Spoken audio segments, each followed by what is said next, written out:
This is my team. You know what that means. This is for the black and blue that I bleed. This is for the chance to bring home that ring. But everybody gonna doubt this. So far there ain't been another way around it. We bring heat to the game each week. They just say we ain't got what it takes. We ain't bout it. Well, y'all can just keep saying that we ain't gonna make it. But at the end of the day, this will be the Panthers nation. You know, this ain't a game to us major players at every angle that you can think of. That's why you hate us. Get out the way of greatness. You can look at our faces and see the blood, sweat, and tears that it took to create this. Yeah, I know what you're thinking, but you can save it. Cause even on the darkest of days, you know we're always gonna find a way to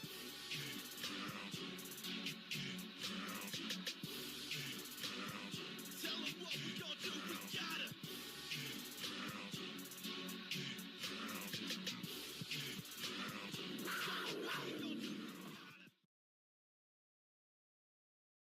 What's going on, Keep Pounding crew?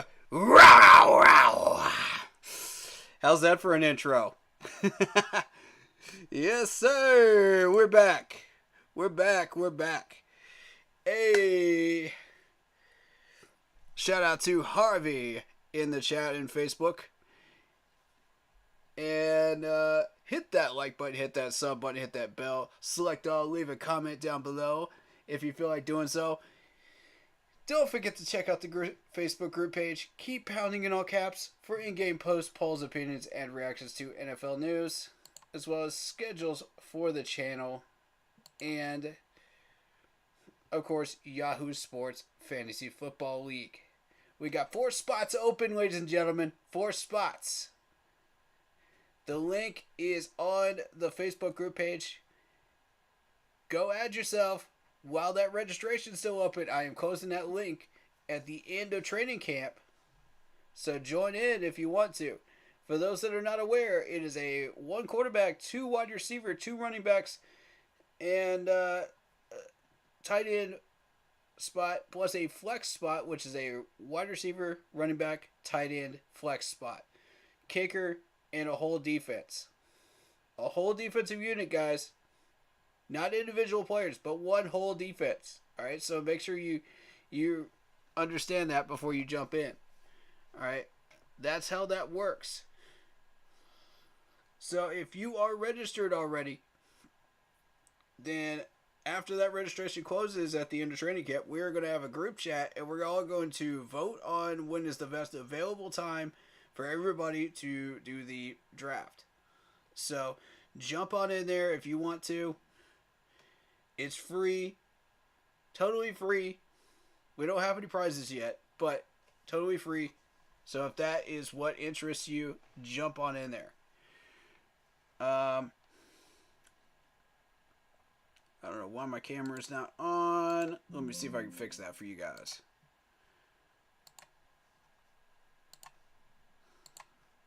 This is...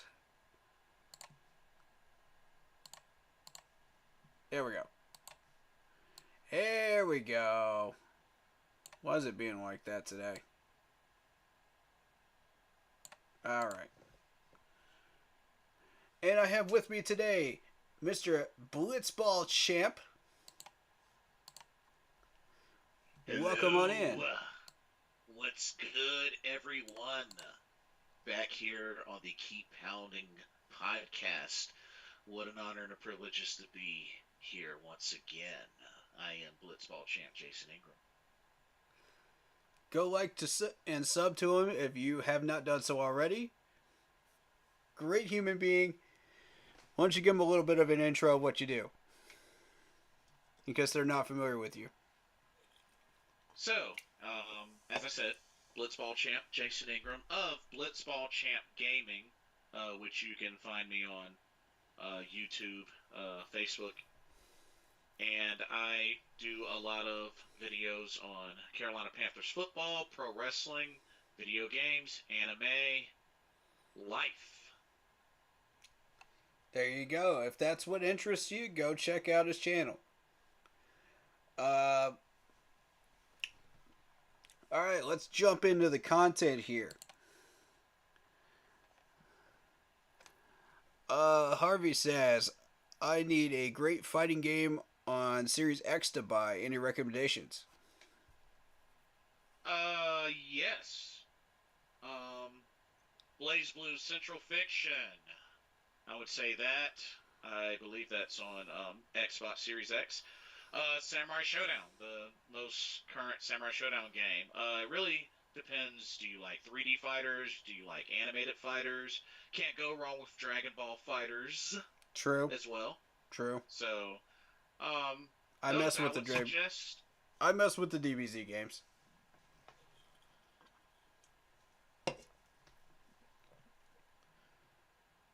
Continue. Sorry. And, of course, one of my personal favorites, Virtua Fighter 5 Final Showdown. Oh yeah, good one. Which is compatible on Xbox One and Series X, so definitely jump on that. There you go. Harvey says I love DBZ. There you go, man. There Hey, you go. yeah. I'm a huge fan of some of the old ones from Xbox 360 as well. You know, Raging Blast. Those games were amazing. The only problem is if you chose a Brawly, you could just spam his super over and over and over again and you win. So, I mean, there was that. He was kind of cheap indeed. Yeah. I'll check some of them out. Yeah, cool. Sweet. Yeah, I mean, if anybody's got gaming type questions while this man is in here, please do ask. Or I can answer questions as well, you know, if that's your thing too. You know, all of our channels are interminglable, you know. I've been testing the waters on Twitch as well with my gaming channel, Shadow Warrior Gaming. So, if that interests you, eventually we're going to try to get some Madden on there. But, you know, with the graphics card currently what it is, yeah, you know, we tried to put it on this channel and it just didn't work out during the off season. But if people want me to continue doing that, I'll be glad to. I would like to throw in while before we get started that Corey, I don't know if you knew this, but the name of my PC is actually called Great Gospel. And as you continue along in some of your games that you've been playing, you will learn the reference. Ah, okay. I'm going to just leave it at that. Excited for that. Very excited. And I have a feeling I think you know which game he means. Final Fantasy VII, right? Yep. I've actually never gotten as far as I have thus far, you know. When I was playing it when I was younger. I just never got into RPG type games until like I got older and got a taste for them. So now I've got kind of a little bit of a taste for them and I'm enjoying it. So it's fun. Good. Yeah. All right. Content. Let's go. I was not there for day 4 and day 5. Neither was Blitz. So we're going to be going by information that we have gathered, you know, from different sources, and we'll try to credit as many of those sources as we can. If we do not successfully credit your source, please let us know so that we can properly credit it.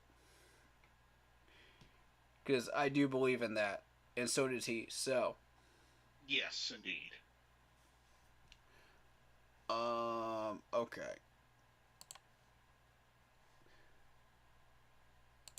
So, from what I'm hearing from day 4, I kind of posted a summary of day 4. And I'll read that off for people that were not here for that. This is what I've gathered so far.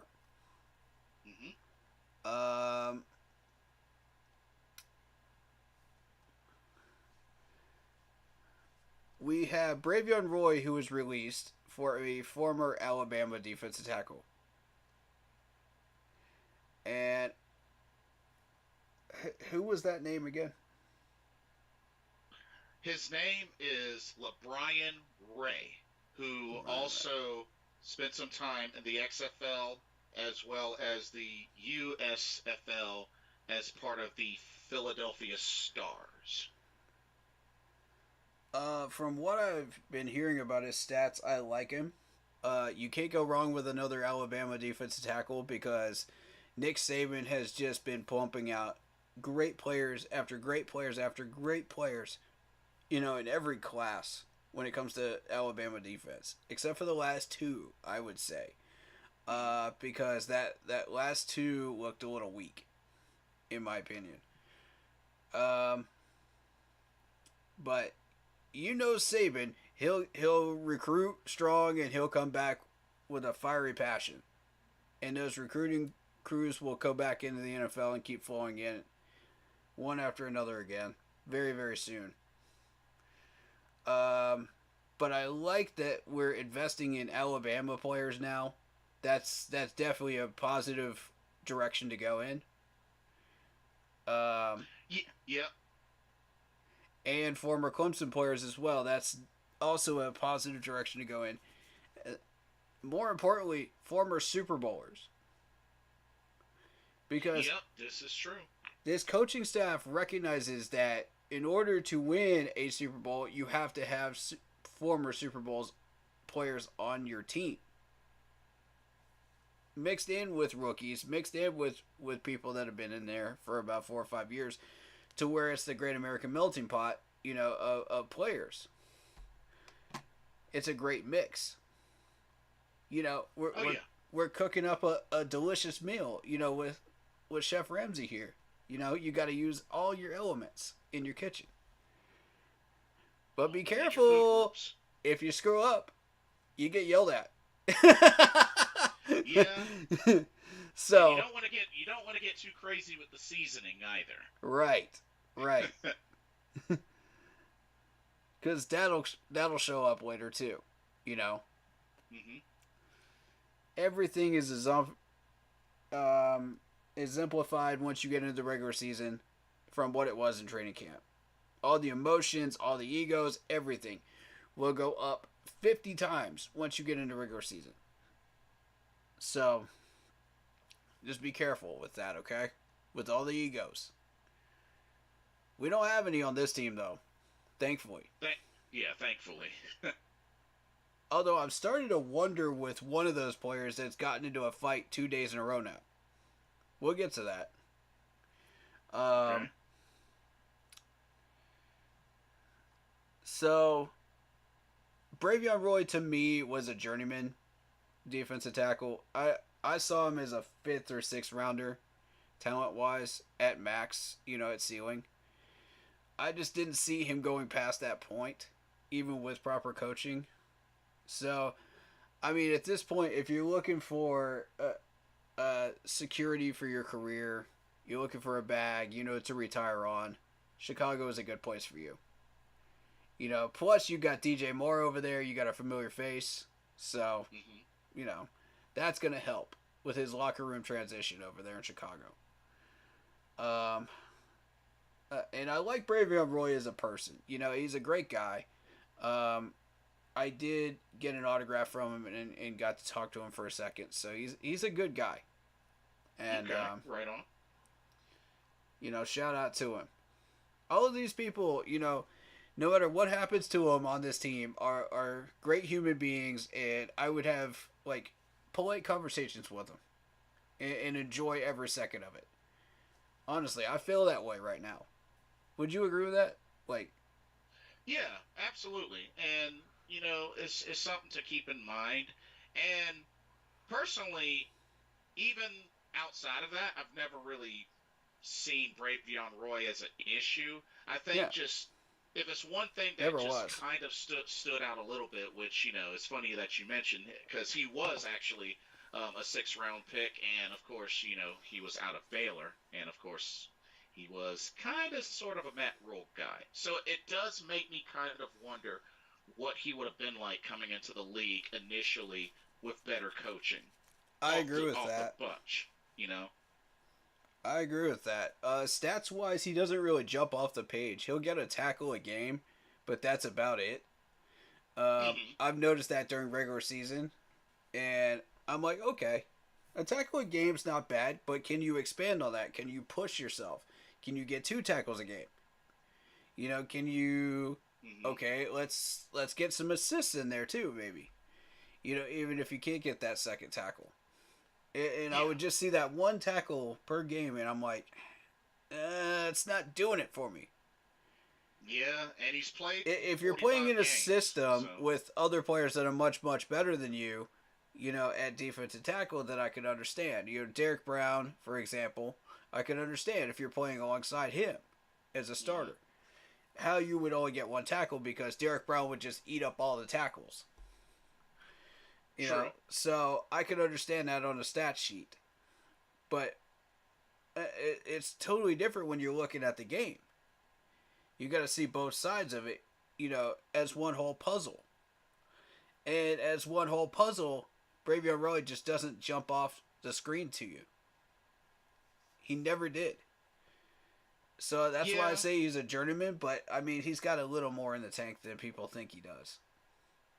If anything, he was on the field plenty. I mean, 45 games played in 15 seasons with Carolina, or not 15.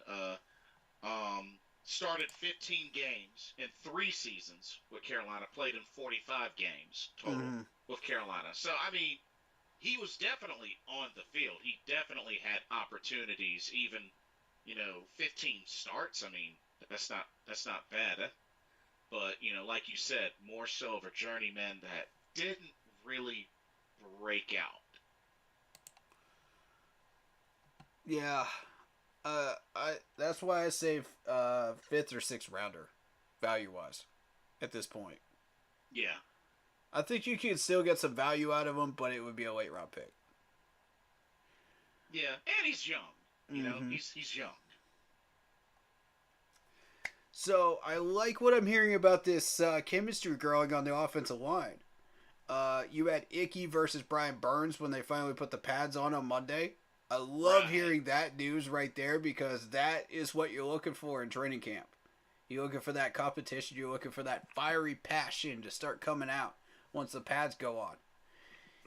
Now you're going to find out who these guys are. Are they intense? Are they passionate? Do they have a chip on their shoulder?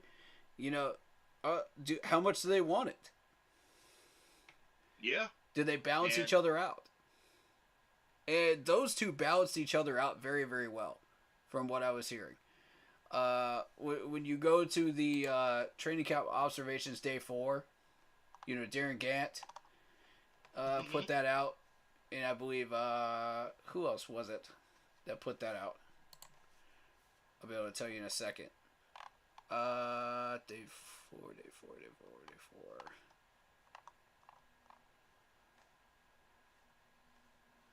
That's strange. They put out a lot of stuff here. There it is. Oh, you got it? Okay. Augusta Stone. Shout out to Augusta Stone as well. That's what I was trying to think of. Both of them do a very excellent job of gathering this information and putting it out there. So I want to give a huge shout out to both of them. But I don't just gather my info from just there. I gather it from all different sources, different podcasters, different people in my team, that are checking stuff out. Sorry, than that I could not get rid of. He's been bothering me for like 3 days, but anyway. Yeah,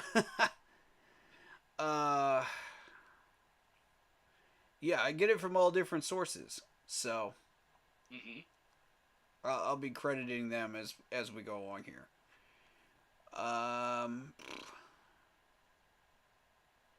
Alright, so yeah, offensive line. And from what I noticed on day 1, the offensive line won out. There wasn't that much of a push on the O-line. Day 2, they ramped it up times 50 on the D-line.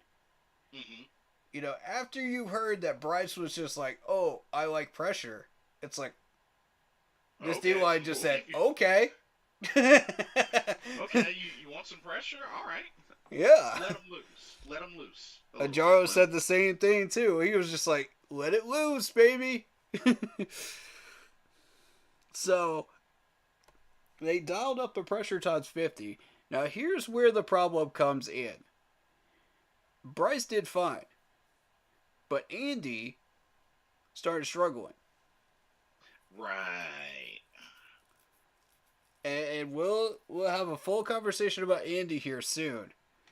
But right now, I wanted to allude to that, you know, Mm-hmm. while we're talking about this O-line. Um, you know, Shy Tuttle found a way to drive Brady Christensen back. And, I mean, he looked like a freight train driving him back, from what I'm hearing. Let's also keep in mind Christensen is coming off injury as well, but he's Good in a point. much better position ahead of time versus Austin Corbett. Mm-hmm. That's a great point. So there's been significant pressure in the last few days of training camp, and I mean it's just been constant pressure on that O line, constant, consistent pressure, and that's a very, very healthy thing for this D line under Ajaro. I'm really encouraged by that because that's one of the things he said he was going to make a staple of his 3-4 defense was pressure. Yep. It would just be constant pressure. So you're just thinking, okay, well, let's see it in action. And now we've seen it in action, and we're going, holy cow. This might be real. This might be legit. I'm starting to buy in a little bit here. You're starting to buy into the 3-4? I'm starting to buy into that D-line. I know that. I like that D-line. That's a start. That's a start. I like that D-line pressure, man, because I saw him on day 2 when they stopped the run, and there were like 3 or 4 of them back there, including Xavier Woods. Yep. And I'm thinking, Xavier Woods came all the way from the very back and pressured? What is going on here? I mean, when did this dude get that fast? Hey. Shoot. I mean, whatever Ajaro is doing, it's working on that D-line. It's just as much credit to the D-line coach as it is Ajaro and the players themselves for pushing themselves. Mm-mm. But I like what I'm seeing there. That makes me happy. Now, I'm looking for the O-line to balance that out. Let's see how strong this O-line really is in counteract. To counteract that. So the way I described it is, imagine you're out on a deep sea fishing voyage. You know those ones that you see on the Travel Channel, right?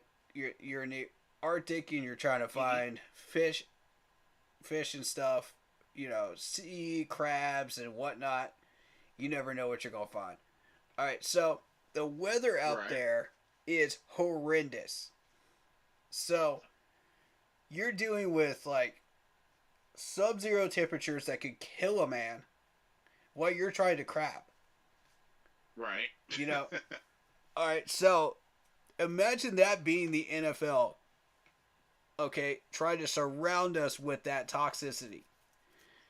And we're just like, okay, we're just gonna cruise along on our fishing boat expedition here.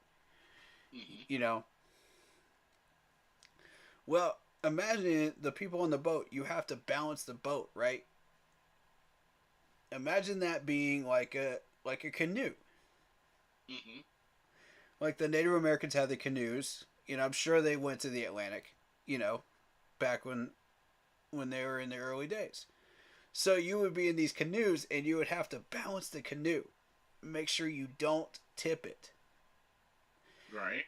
So you would be going back and forth on these rough waves. Imagine that being the offensive line and defensive lines, the waves. So you go back and forth. It's really a true test. And you really find out who these guys are when you do that. It's not a complicated concept, but it's messy in practice because you've got so many elements going on. Yep. You might have cracks in your boat, which represent injuries. You might have players that don't do as well, which would represent the smaller waves, Yeah. as you go along. So you're thinking, okay, well, how does that balance in training camp? Right now, that D-line is definitely taking full control and command. How are you going to balance an O-line? And it starts with Bradley Bozeman. It starts with Austin Corbett. How are you guys, once Corbett comes back,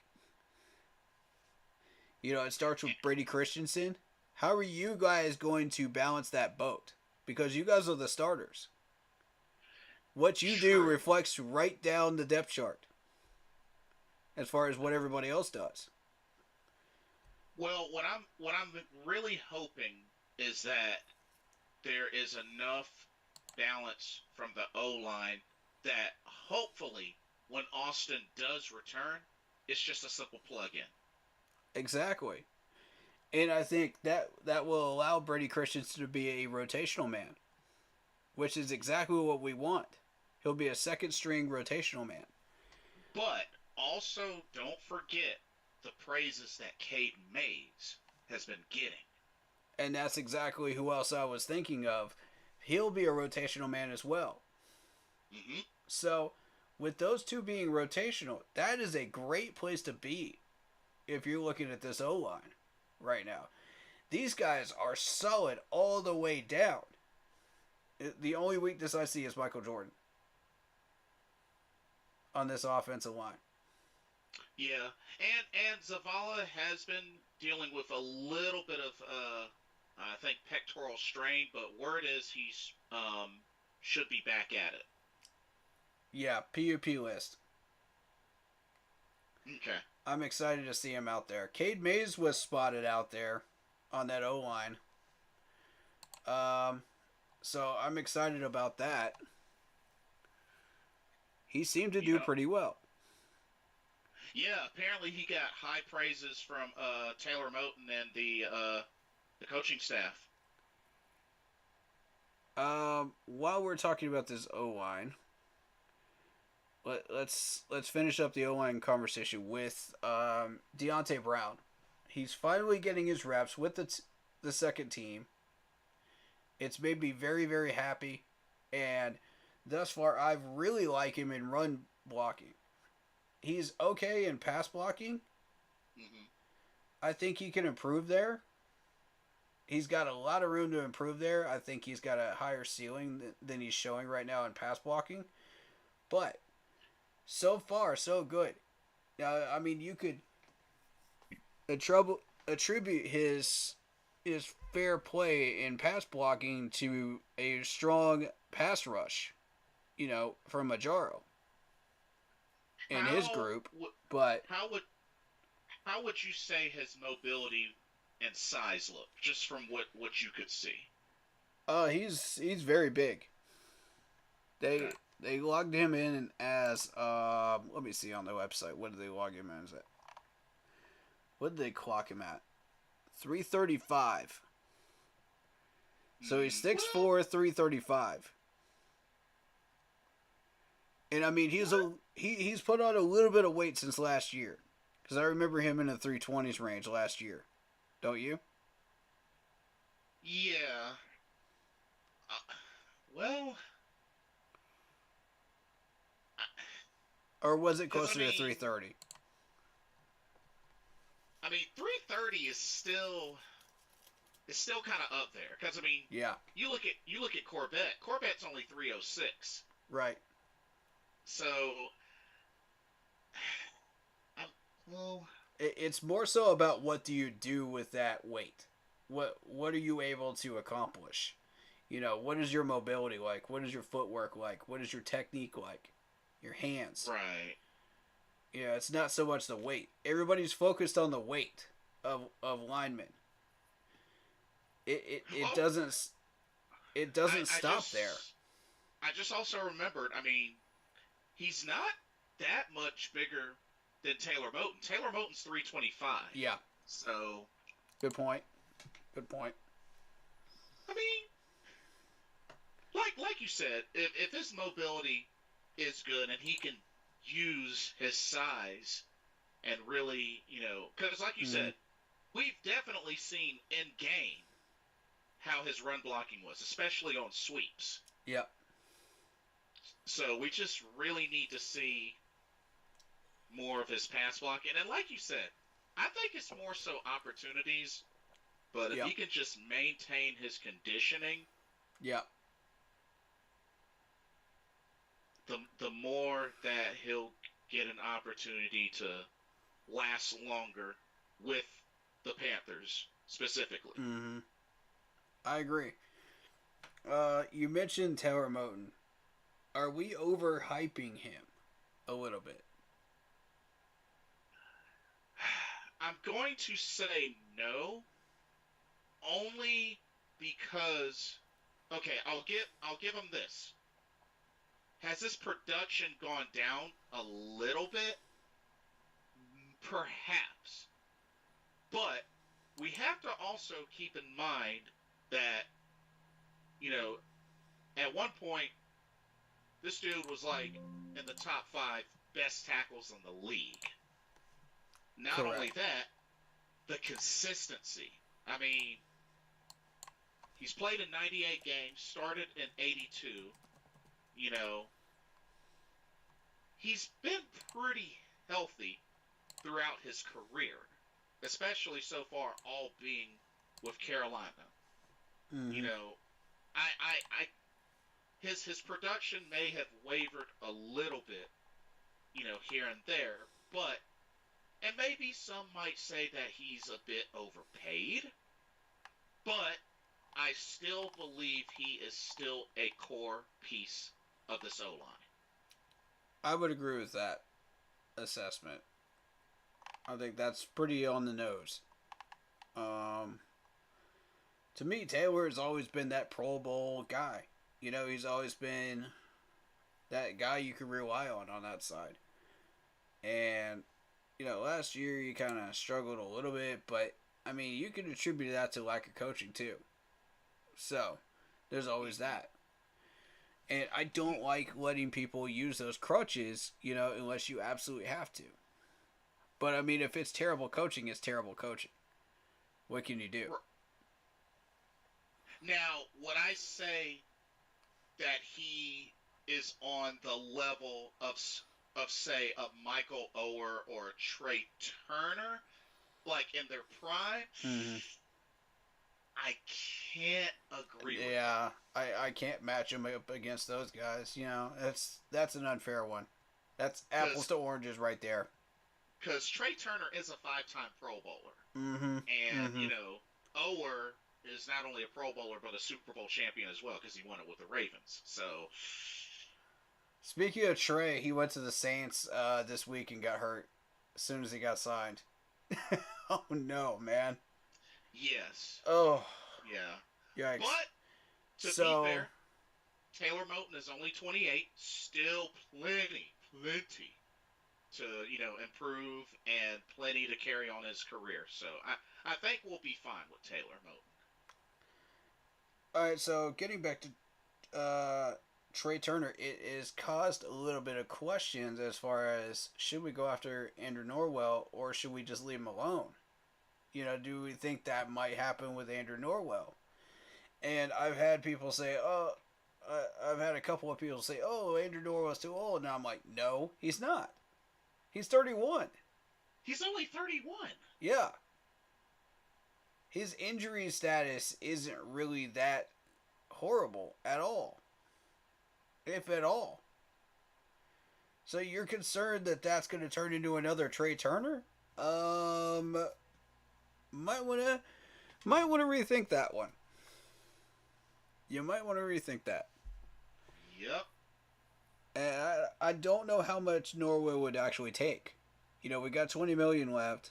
We got to use some of that for Burns' extension, but he's not really worried about that right now. He's more worried about what we're doing, which is exactly what he should be thinking about. Being what we are as a team. Yeah. And I love that. I love a player that's more focused on what we're doing as a unit. That's a leader right there.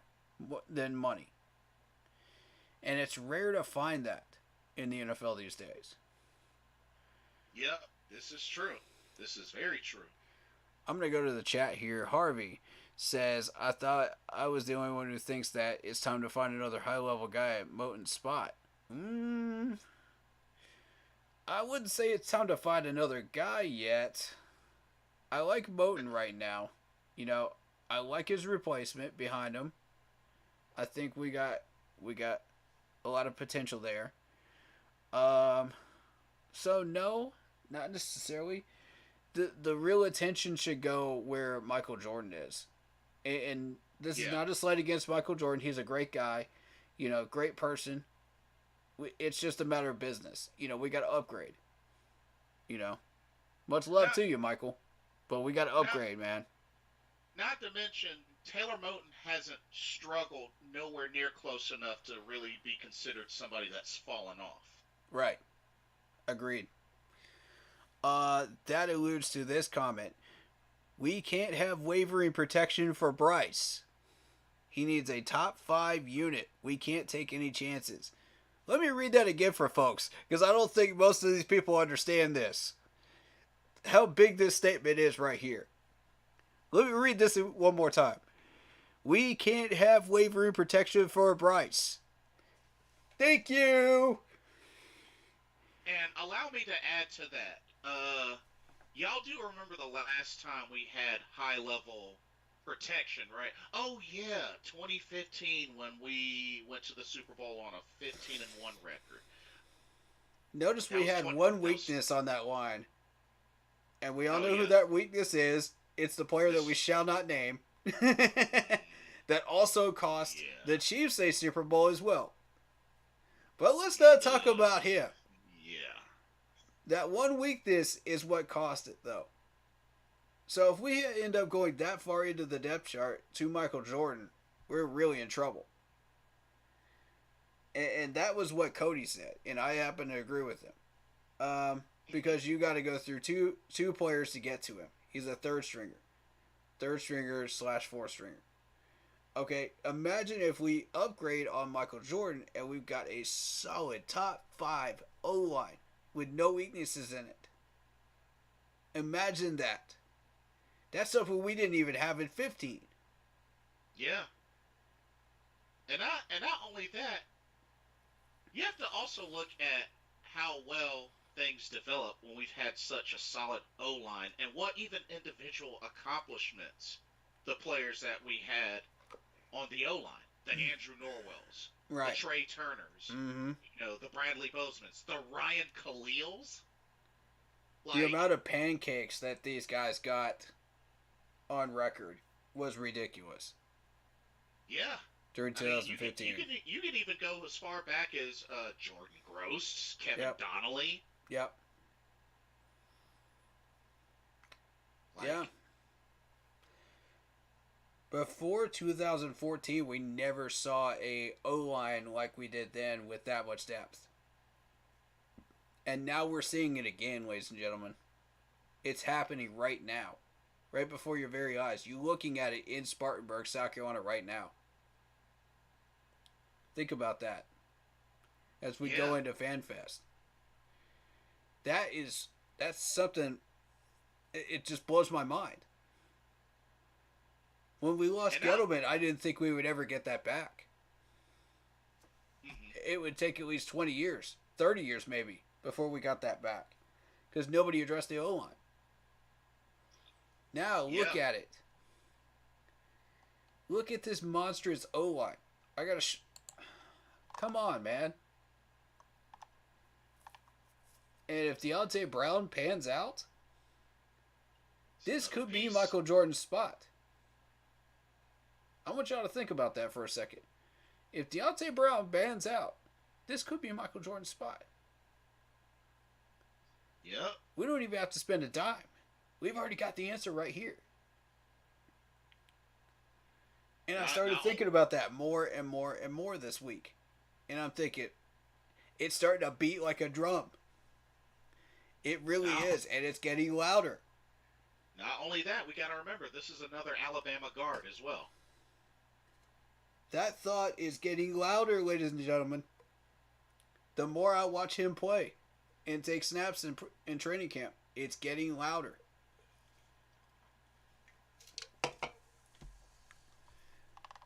If this turns out to be what I think it does, our O-line will be spectacular. That's a top 5. Top 5 unit. All the way down the board. And this is exactly what I was looking for, is if you lose the starter, the second man up is just as strong, just as physical, just as angry as the first one. And you're not losing that much when you go down the board.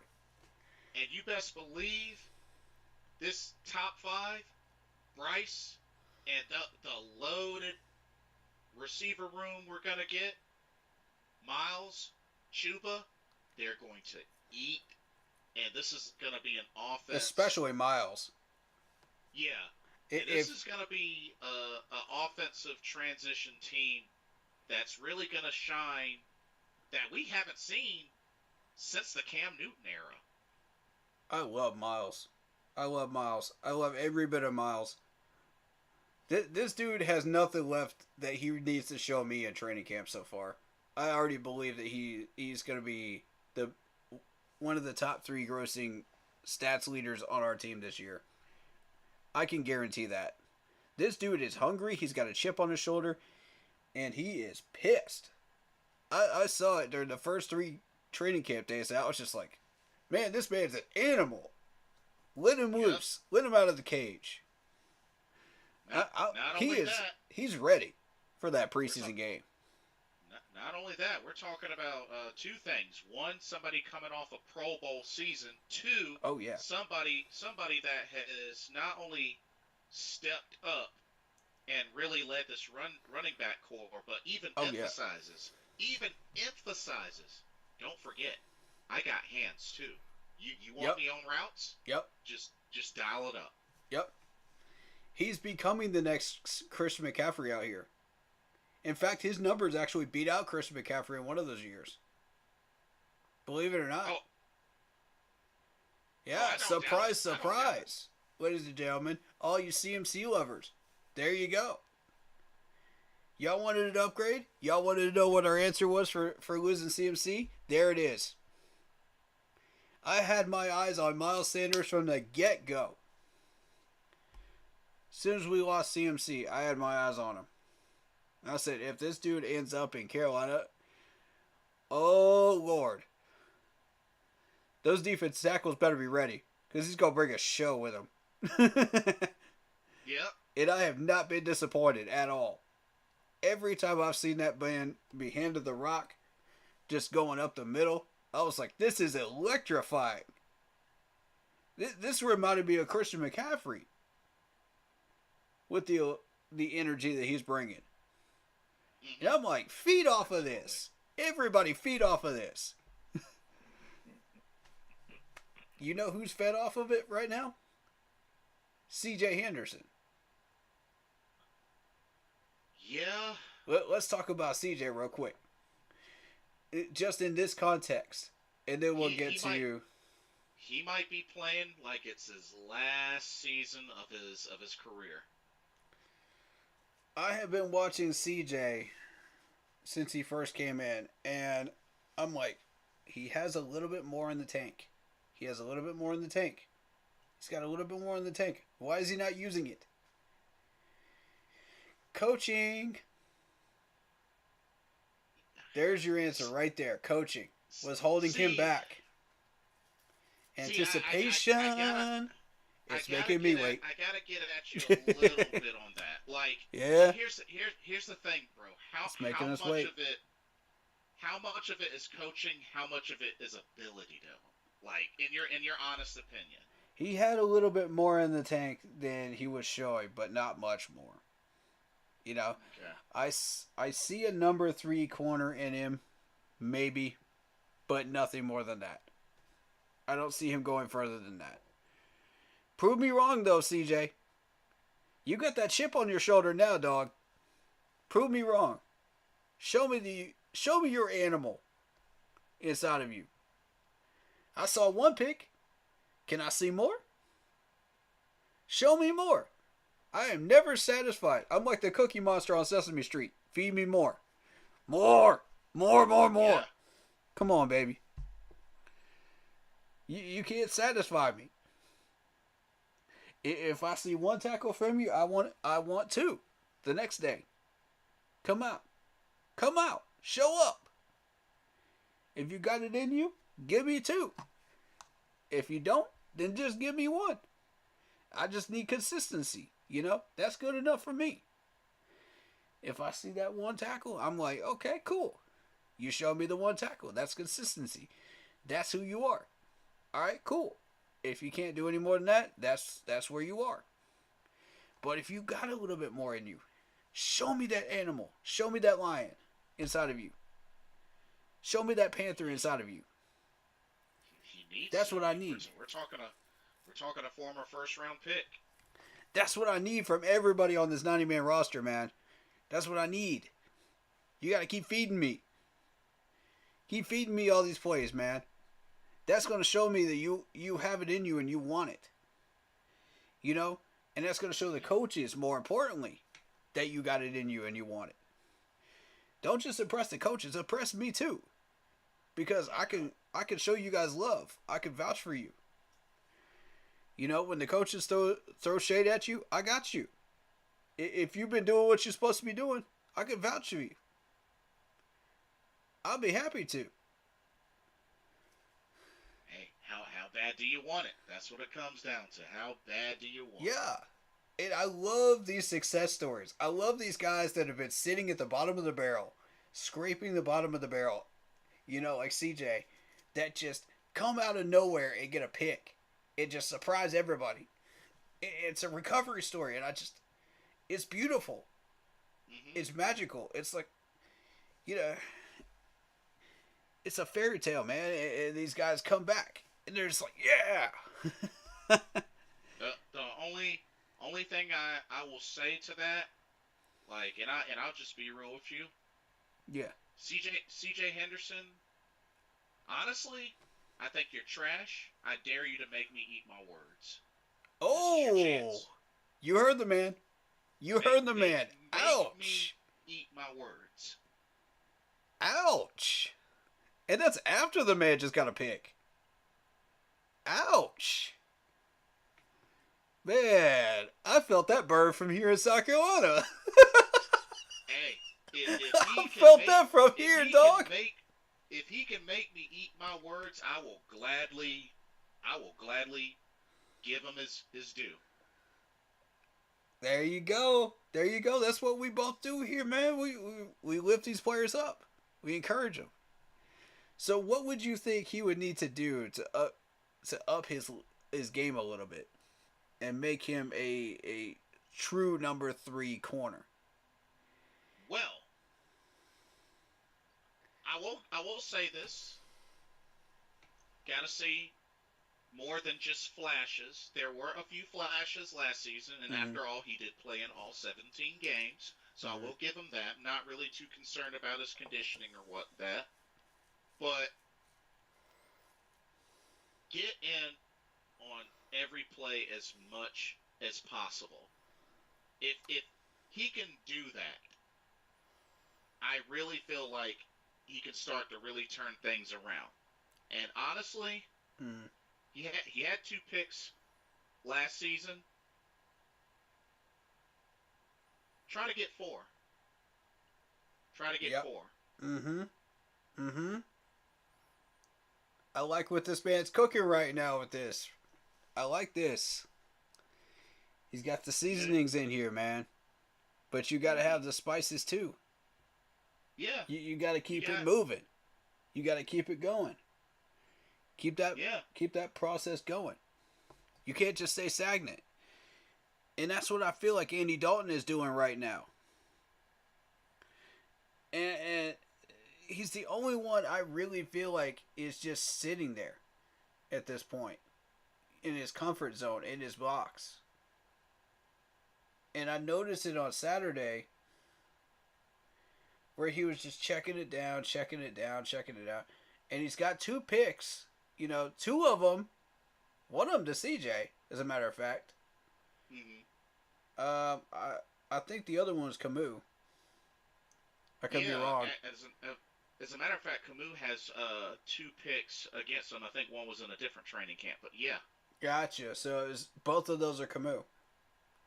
I am pronouncing that correctly, am I not? I believe so, yes. Yeah. I have a bad habit of pronouncing these players' names wrong, so please do correct me if I do get them wrong. But both of them were Camus. And I'm thinking, before this training camp, I was going, who is Camus? I'd never even heard of him. I checked out his numbers, his info, and I was like, okay.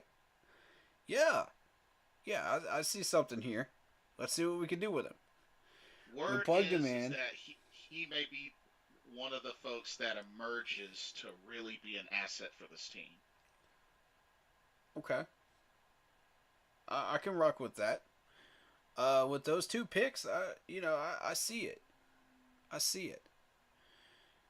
And my thing is, like, here's where it goes back to Andy. Now, I watched this for 2 or 3 days now, where Andy will say, okay, the pressure's dialed up. I'm running for my life, trying to get these passes off. And, you know, when he got picked off those 2 times, it was just like, okay, well, I'm back in Chicago again with that terrible O-line. I'm having a rough of my life. I don't trust this O-line. I don't trust da-da-da-da-da, you know, and okay, easy check down mode. Easy check down mode. Like Teddy Bridgewater, Sam Darnold's, you know, Baker Mayfield mode. And I'm going, you got more in you. I've seen you throw darts in day 1 as a Panther.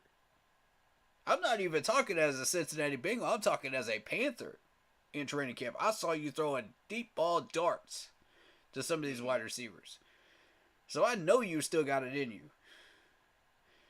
So here's my question. What happened?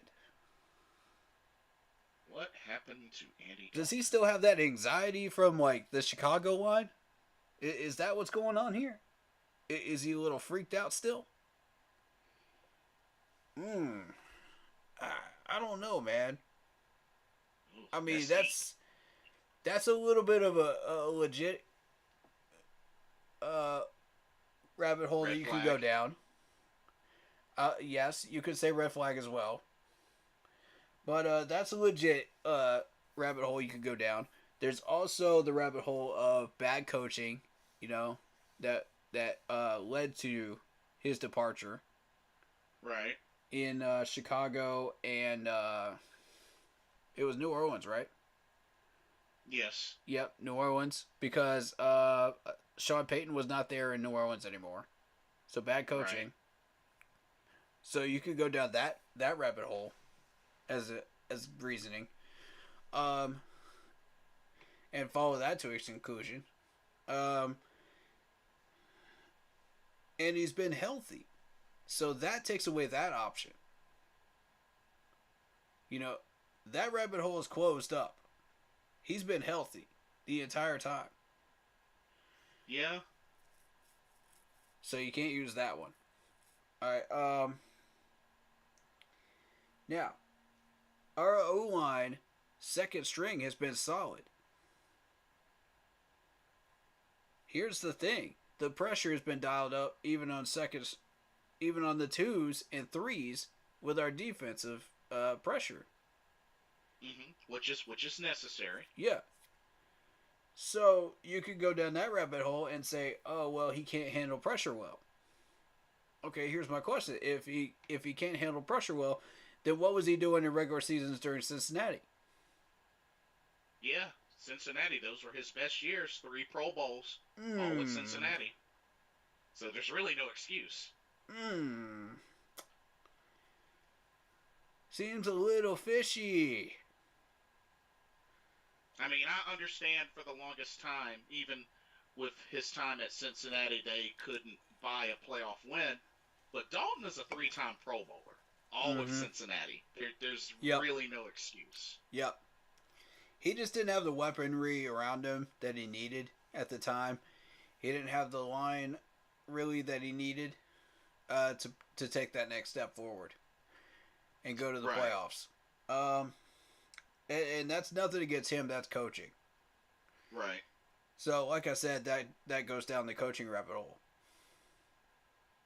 So you got 3 rabbit holes you can look down here. Which one you want to look down? What do you think? Which one would you choose? And why? See, that's tough. And they're all legitimate too. That's the Yeah. thing. Because we have to also remember initially, Dalton was given the green light at QB number 1 Yeah. until Bryce just impressed everybody, was consistent, and making plays and showing that he's locked in for this offense. Mm-hmm. And then to the point where Frank Reich's like, "Yep, you're the guy." So There's some people saying he reported as having a good day a couple of those days, and I'm like, I'm not seeing what you're seeing, because I was out there all first week. Mm-hmm. First day, I agree with you. Day 1, I agree. After that point, we gotta have a discussion.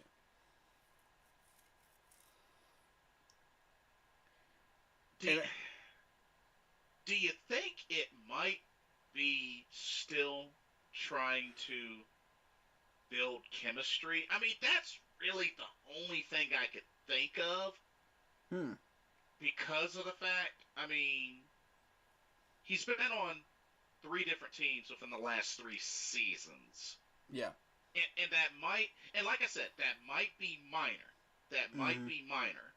But just looking at his history, that could pose something. Because, 2020 he was with Dallas, 2021 Chicago, 2022 New Orleans. I mean, yeah. That's a lot of jumping around. Yeah. So, and 2 out of those 3 teams didn't have a very good line or very good coaching. Right. So you have to take that all into consideration when you're talking about this. So, I mean, I'm tempted to go down that rabbit hole as well with the anxiety. Where he's running for his life in those 3 places. Then he comes to Carolina, he's got a line that he knows he could probably trust if he could build chemistry there. Okay, so the first week he's probably going, okay, I got to get over my fear here. These guys are good. These guys are strong. These guys are physical. They can protect me. And then Ajaro dials it up. On day 2, once Andy's just like, okay, well, I feel comfortable now. It's like, uh-oh, here comes the pressure. Mm-hmm. And he gets out of his comfort. He gets chased around again. I'm like, oh boy. Oh boy, Yeah. Here we go. Here we go. It's like Chicago all over again. Gear up. Right. And meanwhile, in contrast, you see Bryce just like zip, zip, zip, zip. That man's not afraid of anything back there. I think Frank Reich said it best when describing Bryce. Like, he understands Bryce is going to make some mistakes. He's going to, throw the picks here and there. But at the same time, Bryce is embracing that, you know what? I'm going to explore and really do some things. Some are going to work out to my advantage. Others don't. Let's go ahead and figure out the ones that work and the ones that don't while I can right now in these training camps. Mm-hmm. I agree with that. And I like that attitude. Yeah. I like that attitude. Mm-hmm. Bryce, as a rookie, is advancing at a rookie pace. As far as like reading defenses. Yeah. On practice field. Now in the film room, this man is 2 to 3 years ahead of where he's supposed to be, and that's good. That's what you want. Because if you notice, and I don't want to jump ahead here because we're still on day 4. Mm-hmm.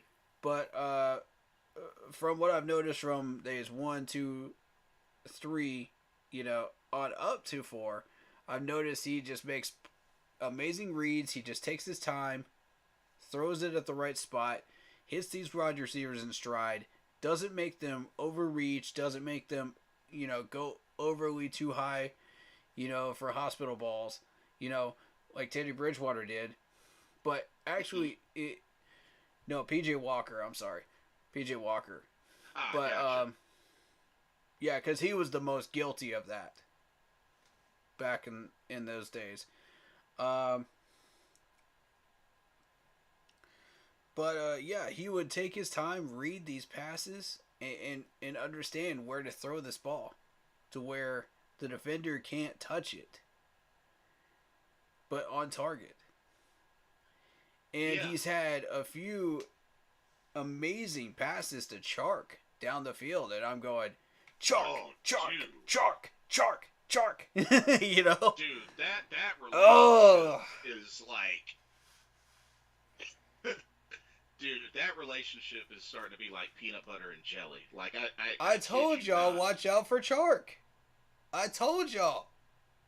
Did not see it on day 1. Before these guys even hit the field, I said Chark. And not only that, Bryce's ball placement. His ball placement. Oh, man. And I remember people saying, when we were in the combine, oh, Anthony Richardson's ball placement is amazing. His ball placement is spectacular, and he showed it.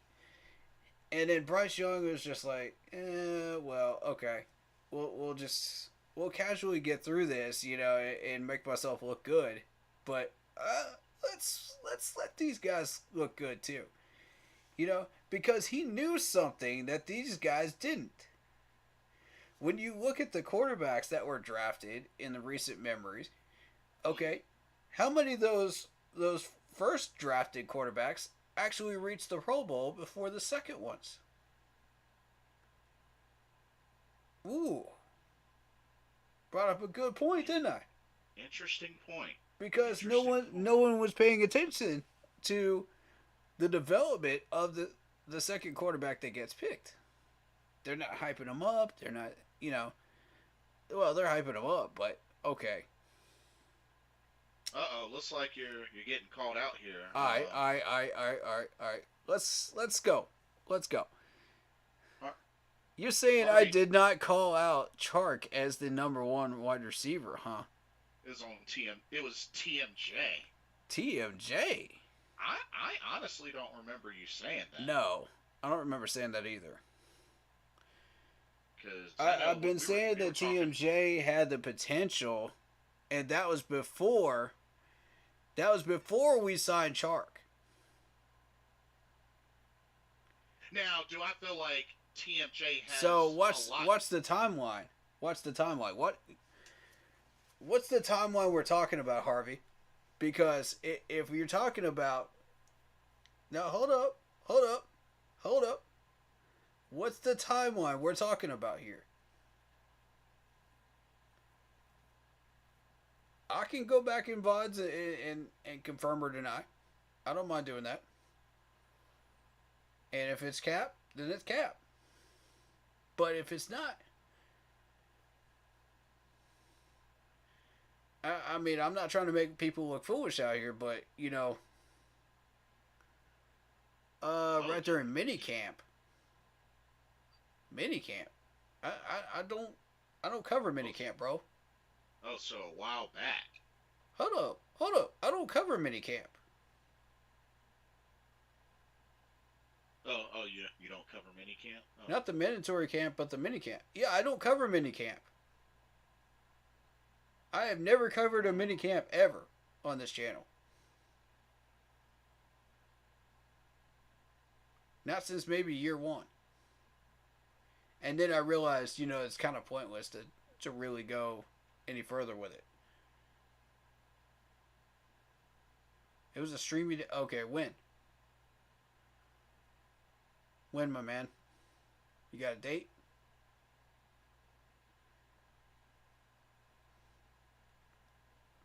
I mean, I know... This is before... If you're talking mini camp, this is before we signed DJ Chark. Are we correct about that? This is before DJ Chark got signed. Before everyone shut down till training camp. Oh, it's about the time before... Yeah, that's before DJ Chark came here.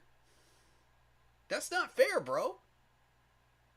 That's not fair to use something from last year, the end of last season, to...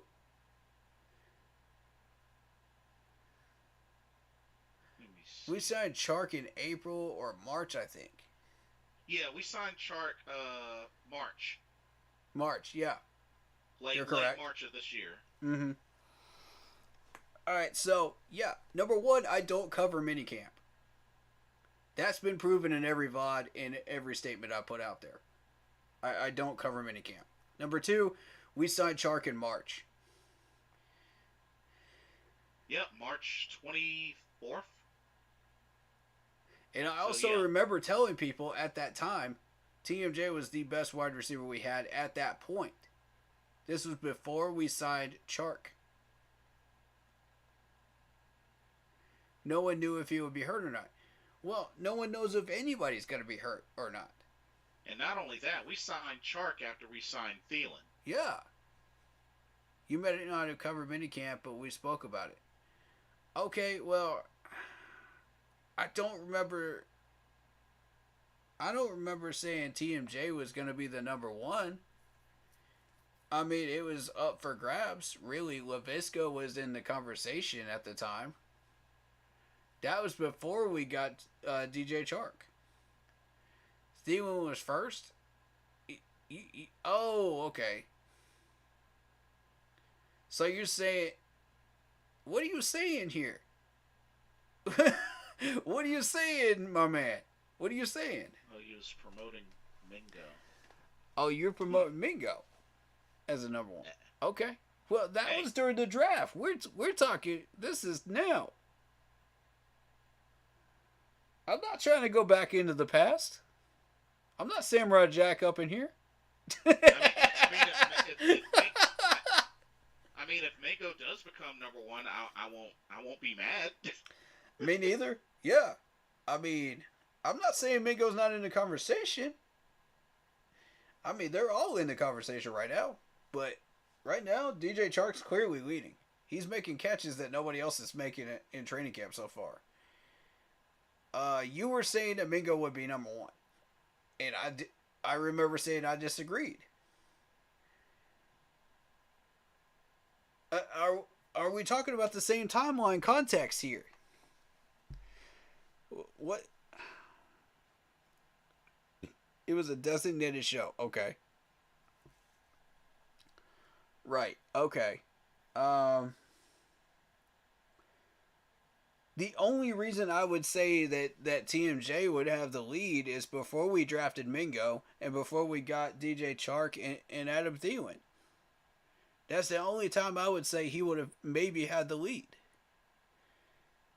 But after that, no. He did not have the lead.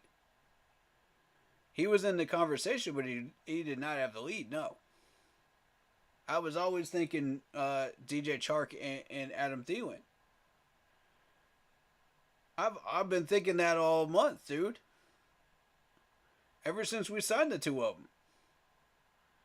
Yeah, they were pretty back-to-back signings. Yeah. Just about. Yeah. Yeah. And that's not even who I wanted either. I wanted Hardman. Let me show y'all on the screen real quick what I'm talking about when I say I wanted Hardman. Oh, Miko Hardman. Yeah. I posted this too. Check out your screen real quick. I'm about to get this. I'm about to get this up. Watch this.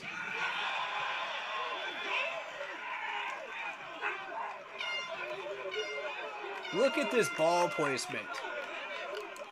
That's why I wanted him. I'm going to turn off the sound. Now, I'm going to run it back. And I want you to watch where this ball was placed. Okay, here's Hardman sitting here waiting on the ball. Here's the corner. Mm-hmm. Way back. Look at him high point this ball. Look at this. Yes. Gorgeous. And credit to number 22 that came rushing over at like lightning speed. I'm impressed with that speed, by the way. Yeah. Indeed. I would like to take another look at him and see like who he is and find out more about him. You know, watch him a little bit more. He's got potential. Bro. Cooper Kupp got hurt. Cooper Kupp got hurt? Ooh. Oh, man. Hamstring injury. Okay. Ooh. Sideline, not determined how long he'll be sidelined, but yeah, left practice to a hamstring injury. Ooh. Stay away from him in fantasy, y'all. Stay away from him in fantasy. Ouch. Don't like that. Don't like that right there. But anyway, I agree. Chark should be number one. Yes.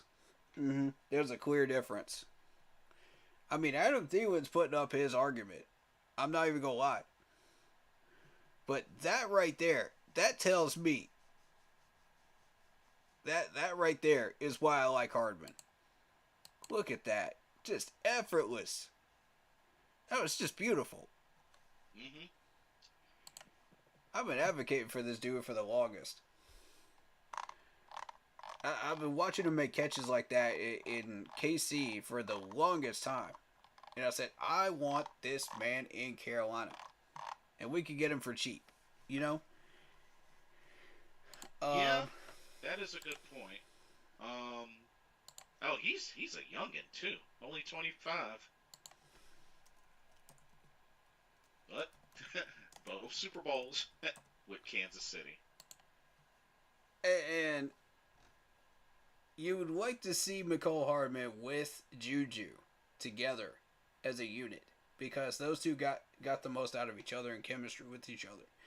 But Juju went up to New England, so Hardman went by himself, and I said, okay, I want Hardman. I want Hardman, no doubt. Without Hardman by his side, Juju's gonna be a little above average, you know, at best. You know, by himself. He needs that complement wide receiver, that talent on the other side, to push him to the next level, in my opinion. Uh-huh. Alright, so looking at Hardman's contract here, you're looking at $4.2 million. We can afford that. You gonna tell me we can't afford that? Yeah, but who would we let go in place of him? We don't need to. We got $20 million.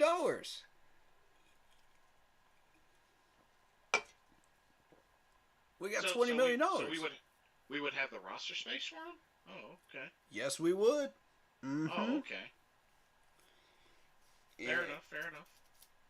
And I think, you know, that it wouldn't really be necessary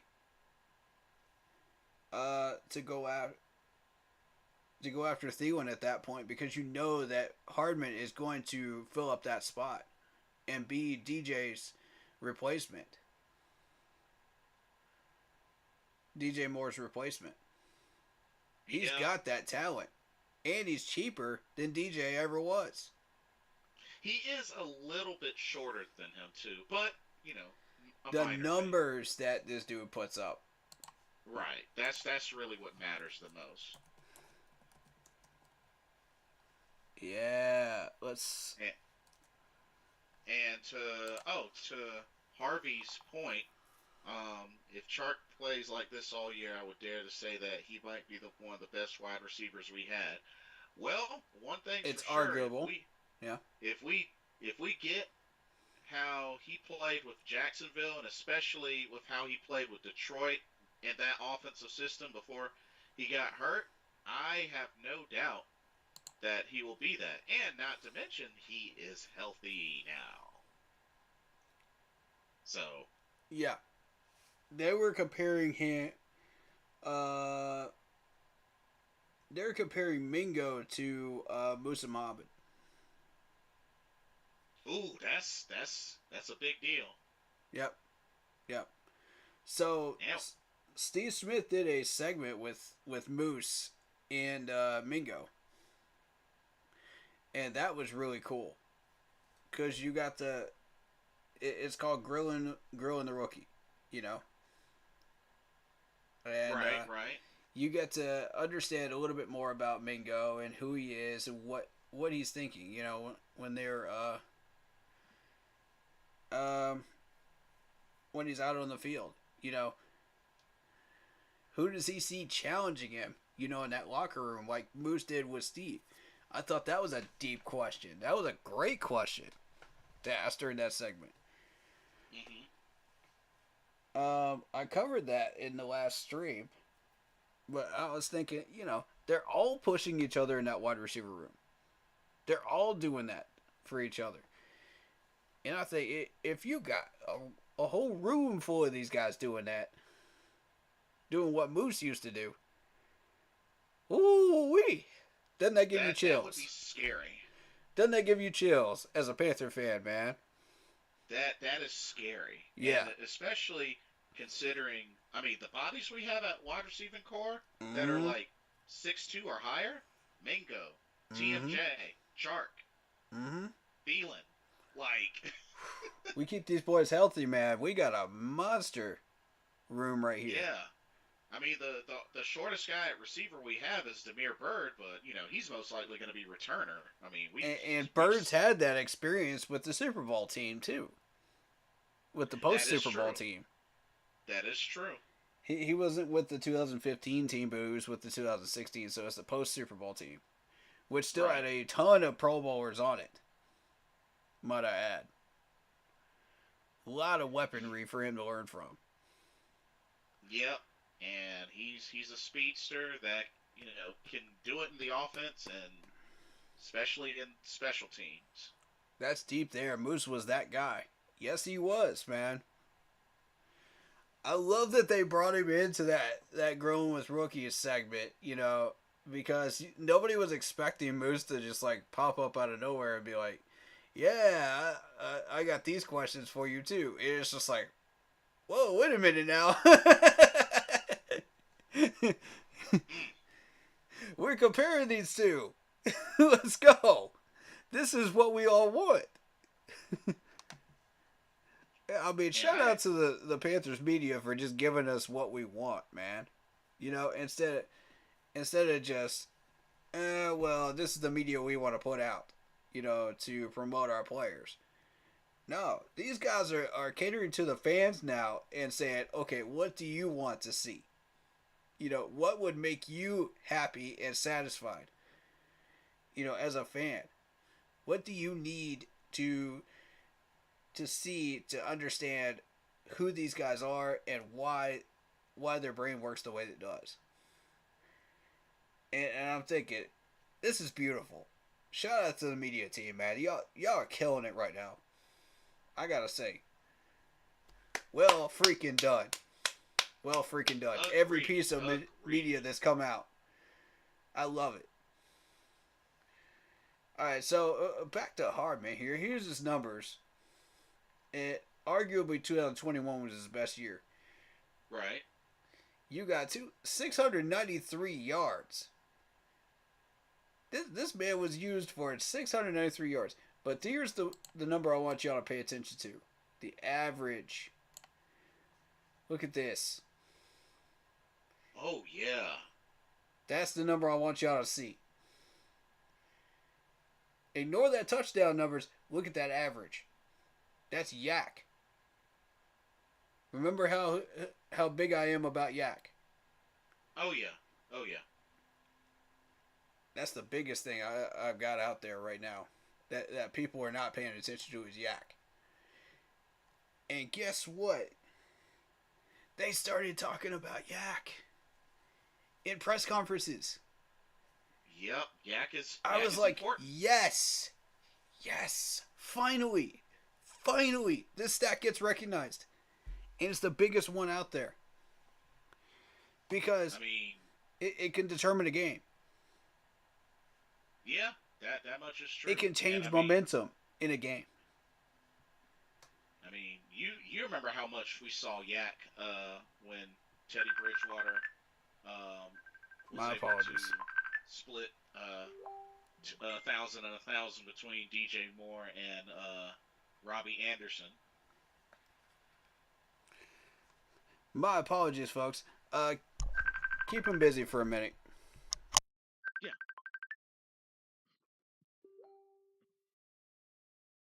yeah, no problem. So, but yeah, like we think back to Teddy Bridgewater when he had DJ Moore, Robbie Anderson. You know, a lot of those yardage, yak, and I think it's very important how much yak adds up, and especially going back to what uh, Frank Reich was saying about how we really are going to need those chunk plays. We can get chunk plays with either a combination of, well, with a combination of yak and the deep ball. And there's got to be a good balance of that. And when you have a good balance of that, that really elevates the passing game, especially now that this is a passing league, a very heavy passing league. So, therefore, it's the type of adjustments that have to be made. Now,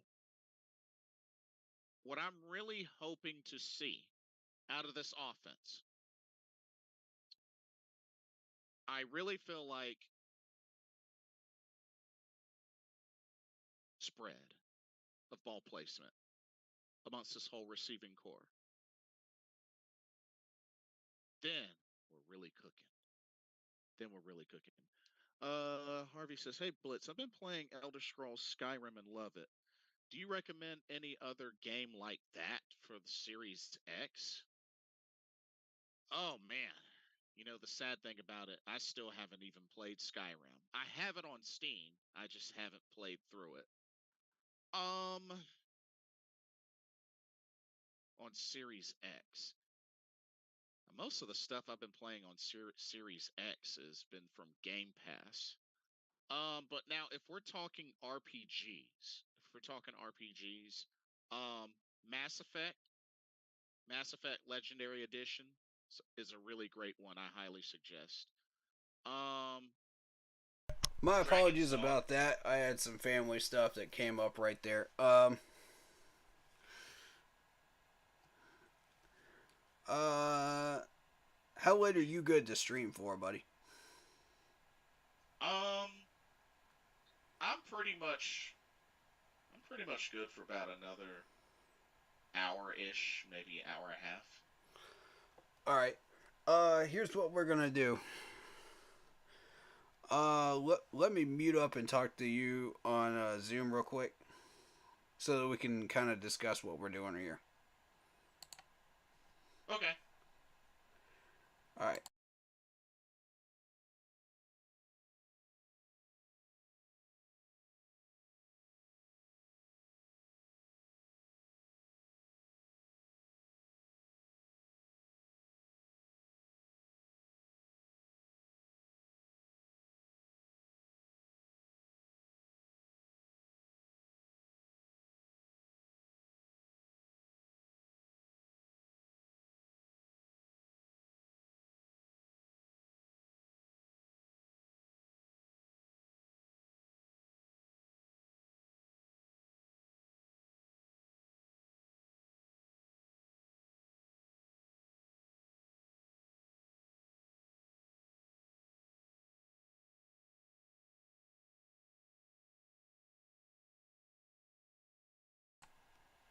I just didn't want that out there on YouTube. All right. So, we are going to take a 30-minute break from the stream and restart it when we come back. We'll be discussing a lot of other elements of this team, in particular the corners, what our expectations are, what day 5 looked like, and I want to show. I'll just send you that presser video for DJ Chark because I want you to see that and get a good look at that because there's so many elements in that video during that time. Okay. Yeah, I can check that out. I'll tell you what. Since I've got 30 minutes, would you like to go through and break down some of these videos while I am off? Okay. Yeah. Okay, cool. I'm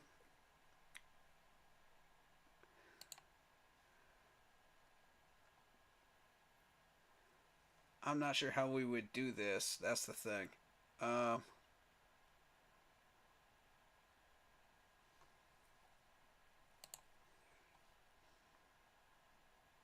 have an idea. Zoom.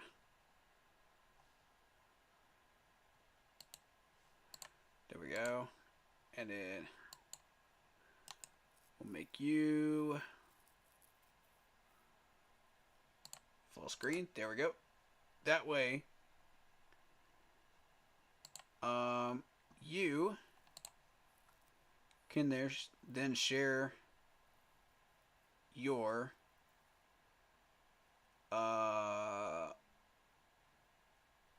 videos on screen.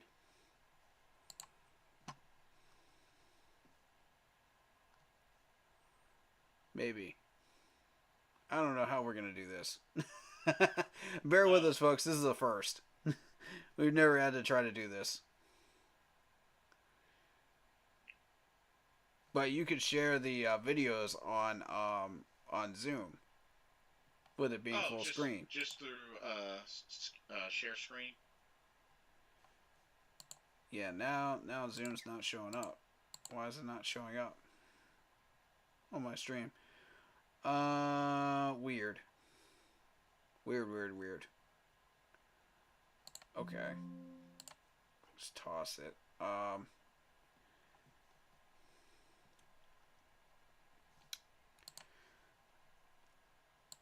get you back on here.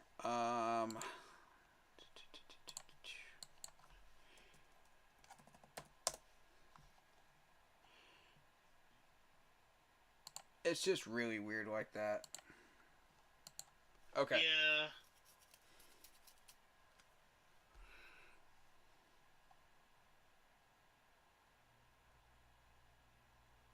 So I tell you what, I will leave this full screen to show them you, and then you can react to the videos without showing them on screen. Okay. And tell them where to find it, you know.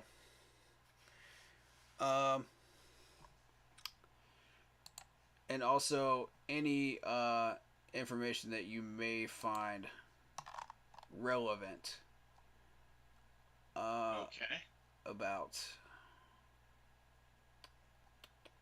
the transactions. Maybe.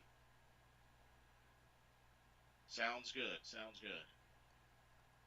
Well, I want to be here for the transactions stuff because that's important for me to know too. How about going through the schedule and just talking about the schedule?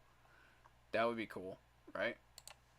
The rest of the training camp schedule? Yeah, what your expectations are, plus the regular schedule, predictions, what you think will happen this year. Oh, okay, just that. Yeah. Regular season and stuff like that. Oh, okay. And anything else that you think might be worth putting it. There's enough media on YouTube that you should be able to get all of that before I get back. Yeah. If you want to do no just those. Okay. Starting out, and if you've got extra time, then yeah, go through the schedule. Sound like a plan? Yeah. Alrighty, folks. I will be right back. Thank you guys so much for supporting me. Facebook people, I will be restarting the stream in 30 minutes. If you want his review of the stuff on YouTube, go over to the YouTube channel. Let's put a link up on the Facebook page so that people can find. Now, just to be sure, it's like the videos you sent me, like with Keith Taylor, and Yeah, just go on the main Panthers page. Gotcha. And go to video. And those are the ones right there.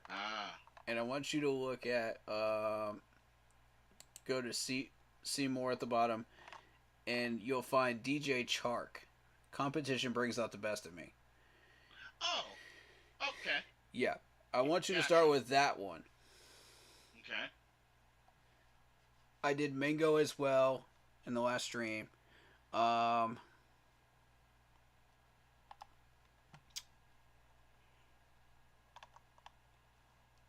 Let's see, who else would you like to look at?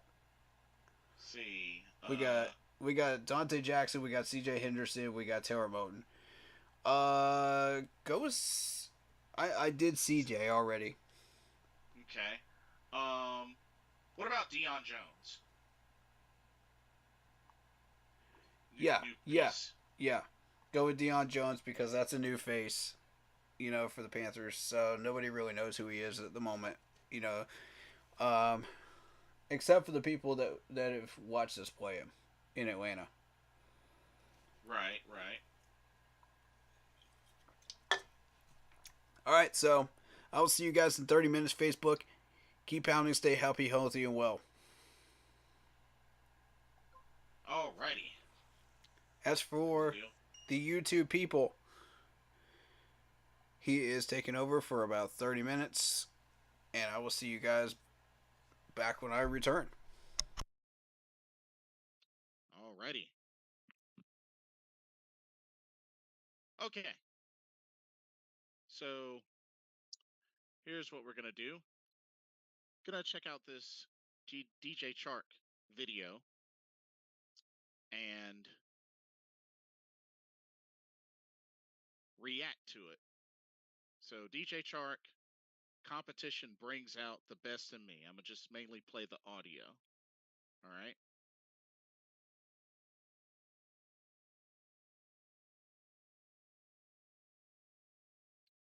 Okay, I might have to see. I have to share my audio.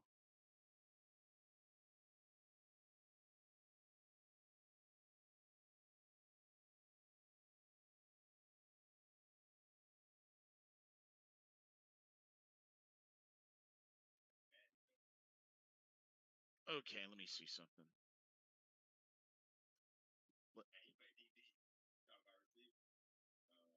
Let me see if I can share my audio. 1 second.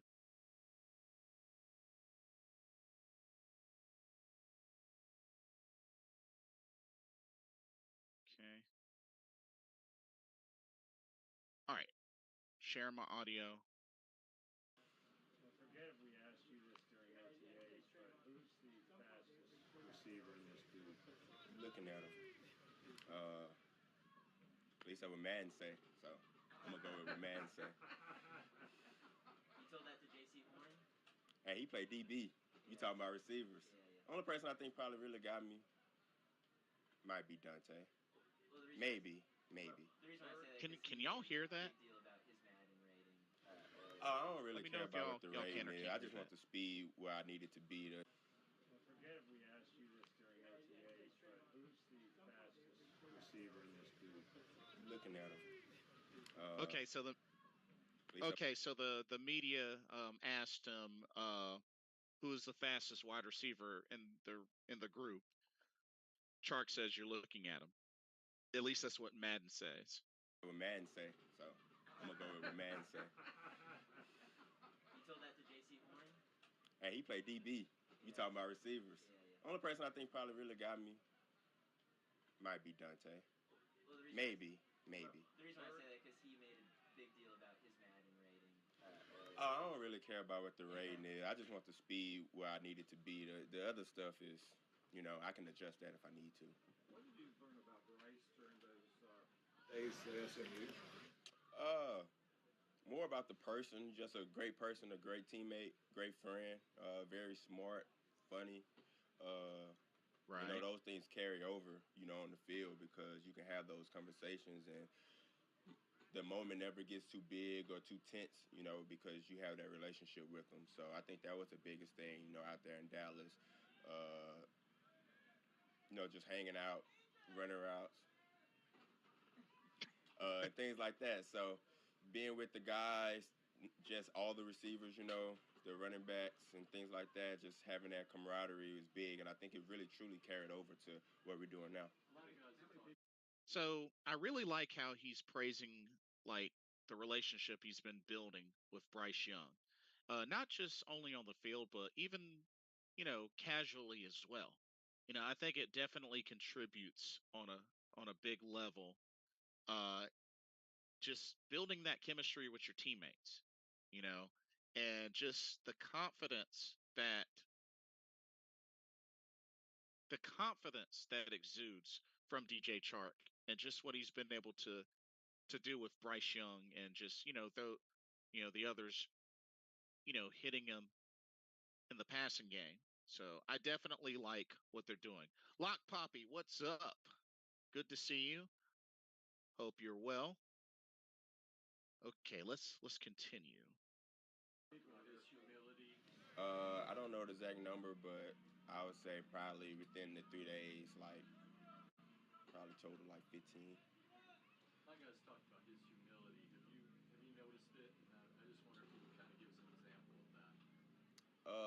Example of it. Just the way that Talking he about carries himself. humility. He comes in. When we're having conversations, it's never really about him. If you ask him a question about him, he's really genuine with the answer.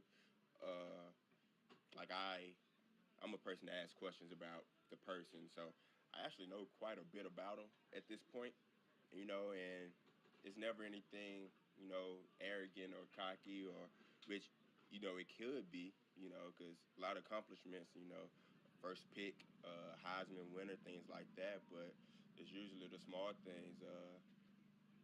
He told me he used to drive and work DoorDash, like first year as a quarterback at Bama. I don't know if I'm supposed to tell nobody, but I did. But Did y'all hear that? Apparently, Bryce Young was a door dasher uh, back in Alabama in his first year's quarterback. That's interesting. That's an interesting, I guess, interesting fun fact there. But but yeah, that's really funny. All right, let's continue. just things like that, how many Heisman QBs, that was doing stuff like that. Like, that's just humble to me. So. When you're looking to build chemistry with the quarterback, you talk about a lot of the human element that you were trying to find with him. How important is that in addition to what you're doing right now? It's huge because when we out there and say a mistake is made, I'm going to talk to Bryce the person, not Bryce the QB, and that's the difference. If I'm talking to just Bryce the QB, it's you do this, and I'm doing that. You talking to him as the person, it's more like, what was you thinking? Or, hey, my bad, I wasn't, I was thinking this, or and like just that chemistry builds, and then now, I kind of know what he's thinking. I kind of know how he's, I know his mentality, so I know he's a go getter, so he's probably going to throw this deep ball, so things like that. Oh, so that's a very interesting point. Building chemistry, you know, building that with Bryce, the quarterback, as well as Bryce, the human being. I like that. I really, really like that. I think that, it's just taking it another level and then just being able to, know what each other's thinking and just building off of that, I really feel like they're trying to build an example of how to build good chemistry between the receiver and the quarterback, which I think is very necessary um, for success in the passing game, especially because, what are the main weapons in the passing game for the quarterback? The wide receiver. So yeah. Uh, let's continue. Is that what we've seen on the field in those couple of those long pass plays that y'all connected on? I would say so. You know, those plays, sometimes it's audible, sometimes that's what the play is, but I know if there's a chance to, attack, we're probably going to attack. And so I know that's his mentality. So me as a receiver, the other receivers know go get it. And that's the type of players that we have. And, it's only day two. We have a long ways to go, but it shows that that's the mentality that we want around here. DJ, Calvin Johnson once said that Agreed. Sean Jefferson was the best wide receivers coach in the league. It was a big part of his success. You've gotten to know him a little bit now. Just talk about him as a coach, him as a man. What's your first impressions of your new position coach? Coach old school, man. I had a few receiver coaches so far, and he's definitely the hard nosed, grind it out, take your reps. You don't come out, you're tired. So what? And you don't really get that a lot in the league. A lot of times in the league, uh, you get the he's a player coach. I'm not gonna say he's not a player coach, but you get the coach that's going to allow you to slack off. And he's not that. He's going to force you to compete. Everybody has to compete. There's nobody just gets to go in and this is my spot. I can be comfortable, which I appreciate because at this point in my career, competition always in my life bring the best out of me. That's just whenever I can just sit there and be comfortable, complacent, and I have to figure out how to push myself. But it's good to be able to push myself still, but also have guys around me that's gonna push me too, and I know I can push them, and that just makes us better. A great answer. Definitely a great answer there. Just thriving on just competition, bringing out the best in him, and having wide receiver coach like Mr. Sean Jefferson, which got to remember he coached up Megatron, Calvin Johnson. So resume there kind of speaks for itself. But I definitely I definitely like that response. That response definitely goes a long way into really being able to take it up a notch from competition. You know what I mean? I think I think that's what you have to have. That's what you have to have. You have to always have somebody that's going to push you to say, "Hey, you can do a little bit better on this play."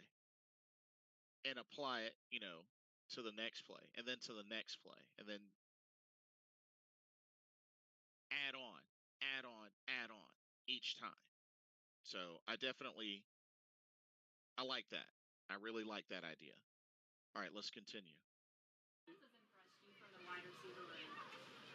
I just have to go down the whole roster. Everybody has since I've been here. I start off with Thielen. He run like he's 26, which is pretty impressive because he's not.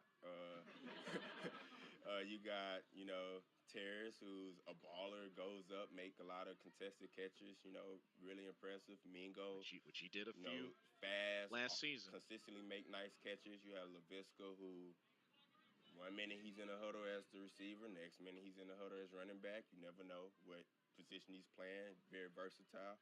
Uh, Even guys like Derek Wright, who, when I first met him, I'm not thinking much, and then he's out there making toe tapping catches and things like that, and it's like Hmm.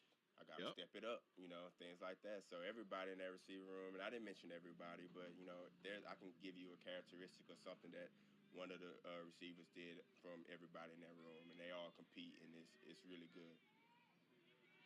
What is Hmm. Definitely like the praise there for the wide receiving crew. And, it's just one of those things where If we can really get that well established, gives Bryce, the other quarterbacks, opportunity to really spread the ball. And if we're able to spread the ball, especially anything equivalent to how Carolina did in 2015, with really how they spread the ball between Kochery, Philly Brown, um, Ted Ginn Jr., I think they can really, I think they could do the same, but even more this time around. All right, let's continue. Talk to you about Andy Dalton. Obviously, he's a veteran, um, kind of trying to take Bryce Young under his wing. What has struck you about him so far? The way that he approached every day, and he's very approachable. I had a good chance, meet him, meet his family. His son actually had me on the cover of his iPad, which was really cool. So now me and him, we locked in, me and his son. But Andy's a great guy. Anything you need, he's there for you. I've been able to talk to him about a lot of different things personally, like things that we both have in common that he's been able to help me with, and I've been able to, take that with my family because he's obviously a family man as well. So I think it's great to have him, in the locker room, very unselfish, but a lot of wisdom there. So that's pretty neat. Andy Dalton's son has DJ Chark as I guess as a wallpaper on his iPad. So that's pretty cool. Hey, he's got a fan. He's got a fan. Gotta love that. All right. Quarterbacks, Bucks, Saints, Falcons got a young quarterback. You guys got a new quarterback. How do you view this division? I mean, you feel like it's kind of like a wide open anybody's game? Or? Oh, for sure. Crazy. I grew up watching this division because I was a Saints fan, and now I'm playing in and I get to play them twice. And I feel like one thing about the NFL that I realized last year with Detroit is, every week is different. Like you come in and you say, hey, these are the guys to watch for. These are the guys that's going to do this. And then mid-season, you changing it. And then at the end of the season, you can change it again. It's all about how you approach each week. Right.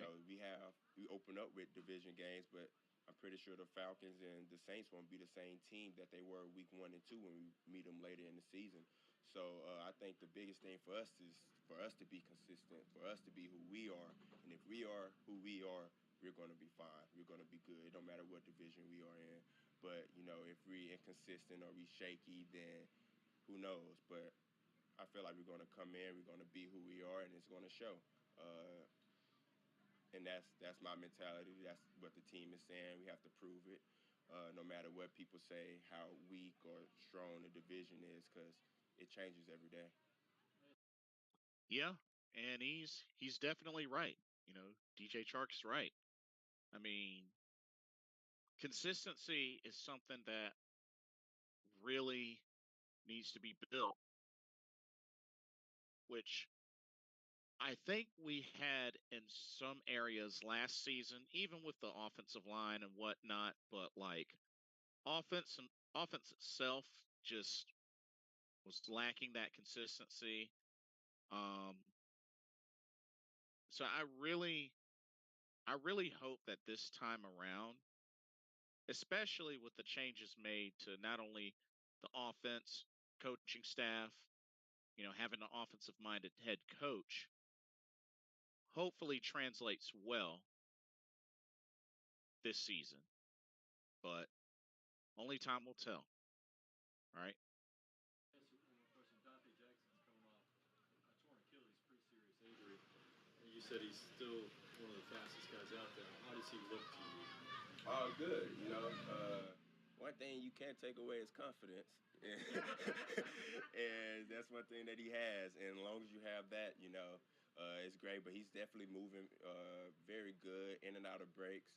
But also, he's a year older. So I feel like in this league, the older you get, the less you truly need to rely on just physical gifts, which is a blessing, So although he still have those gifts, I feel like he's, a year wiser, a year smarter, and those things definitely show up on the field. You've been with a couple of. Be the last one right here. Over to that was some nice praise there for Dante Jackson, and that's also really good to hear how he's been running out there, especially coming off a torn Achilles. That's not an easy one to come back from. It can be anybody can come back from it, but it's not easy. That it's an injury. I feel like it's I don't know if it's a common injury, but like if it's an injury that happens, ooh, the recovery for it, I can imagine is not easy. So yeah, just food for thought. All right, let's finish up. Years. It seemed like you're fitting in well here. Do you feel like you kind of started to find a home with these guys? Oh, for sure. You know, I was in Jacksonville for 4, and I actually played with a few of these guys in Jacksonville. Then last year I went to Detroit, and you know, Coach Deuce and Coach Wash are here, and Deuce is a big reason why I'm here. The conversations that we had in free agency was big for me, just knowing the type of person that he is, and uh, just how I know he'll have your back. And so being able to confide in him help bring me in, and then meeting the rest of these coaches is great. Obviously this is a production based league, so you have to earn your keep wherever you go.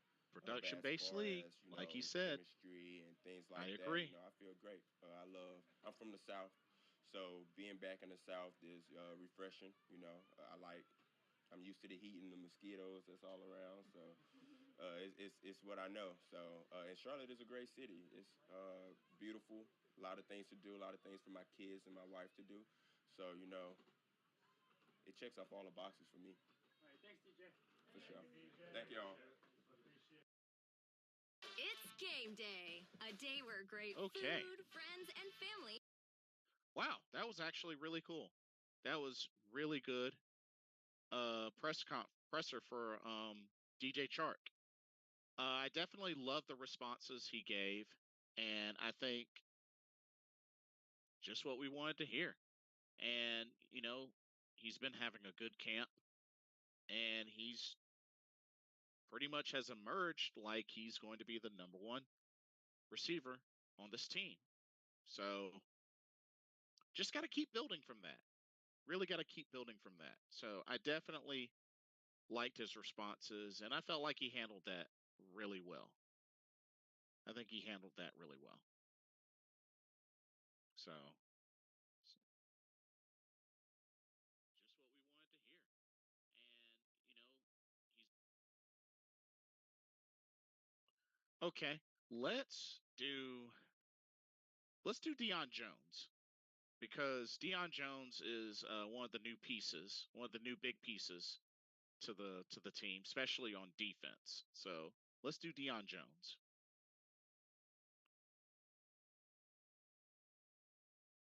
because I definitely am curious to see.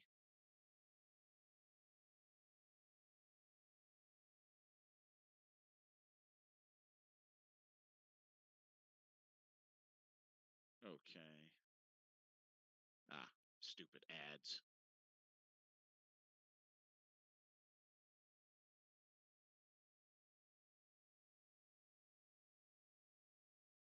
Okay, here we go. Got you. I've been doing great. How about yourself? It's good, man. You bring Deion, Joe Person with the Athletic. Got you. Welcome. How you doing? I've been doing great. How about yourself? It's good, man. You were in this division for so long. Yes. I'm old enough to remember a hit you had on Cam. What are your biggest memories from playing? Biggest memories with playing for this team. Man, just having to go against a tough team. Always a good game in Atlanta and out here. So looking forward for the rivalry of the NFC South and get back at the teams, playing Bucks, Saints, Falcons, getting back into the swing of things. Ah, see, look at that. Definitely is looking forward. Deion Jones looking forward to competing in the NFC South again, which is where he has been successful at, especially with the Falcons. He was a Pro Bowler. He had a Pro Bowl year with the Falcons. So Hey, Man, everything just made sense. They made me feel welcome, giving me an opportunity, and like I said, just ready to get back to ball, get back playing, get back flying around. How did sorry, Mike Kay from the Charlotte Observer. How did the trade to Cleveland kind of mid-season help prepare you to kind of be thrust into this right away? Yeah, helped me in a good transition. You know, meet new people, learn the playbook quick, and get a system to getting all that down. And so far, so good. Dion, you okay. are wearing 53. Was that by choice? And did anyone tell you that's Burns' old number? Yeah, I know that's Burns' old number, but that's the number that they had available right now. And right now, I ain't worried about the number, just ready to get into things and fly around. Yeah, look at that. It's like I don't care about the number. I just want to get suited up and go. That's what I like. That's what I like. Bump that number. It's like I don't care about the number. I just want to get in there and go. That's all that matters to me. I like that attitude. I like that attitude. All right, let's keep going. Queen City, New Charlotte Sports Live. You've played in a lot of schemes. You know, obviously it's only been day one, but how does this one?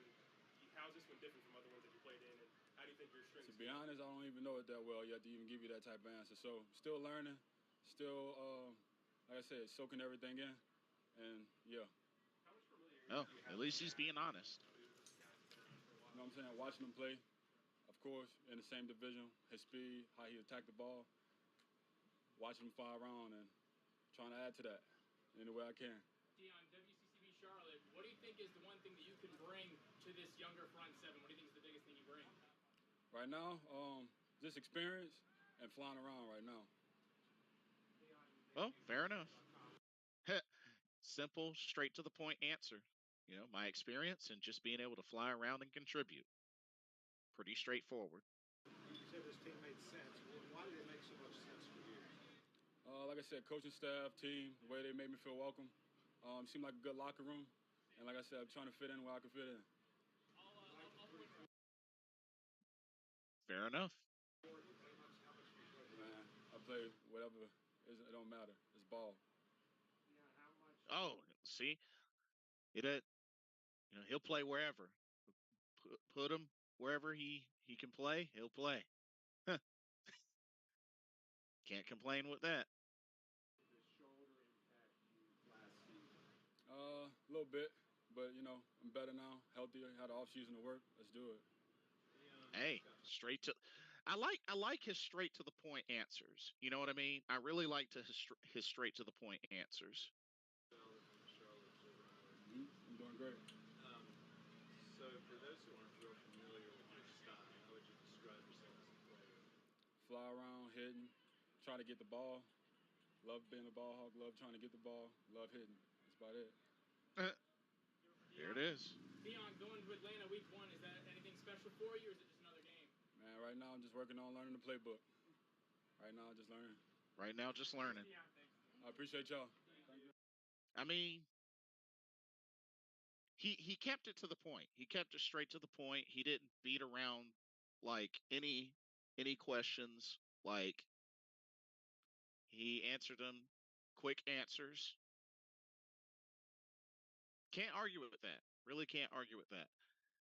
And like I said, I'm really wondering how he's going to fit into the scheme. Somebody that's done really well in coverage, has 12 career interceptions in the NFL. I'm very curious to see how he fits in the scheme. You know what I mean? So we'll see what happens. I like what they've been building. I really like what they've been building. And I can't wait till that first preseason game. I can't wait till that first preseason game. I also wanted to touch on, oh yeah. So Panthers have released their 2023 jersey schedule. One second. So 2023 jersey schedule. So for the first 2 games of the season, which is at Atlanta and at home against New Orleans, they will be wearing their white jerseys. And then week 3 at Seattle, they're going to wear their black jerseys. And then at home against the Vikings, white jerseys. Week 5 away against the Lions, white jerseys. And then on the road, week 6 against the Dolphins, they'll wear their blue jerseys. So it'll be the first game they'll wear their blue jerseys. And then weeks 8 and 9 at home against the Texans and Colts will be all in black jerseys. Uh, the away game, week 10 against Chicago, that'll be white jerseys. At home, week 11 against Dallas, that'll be black jerseys. Week 12 on the road against the Titans, that's a white jersey. Let's see.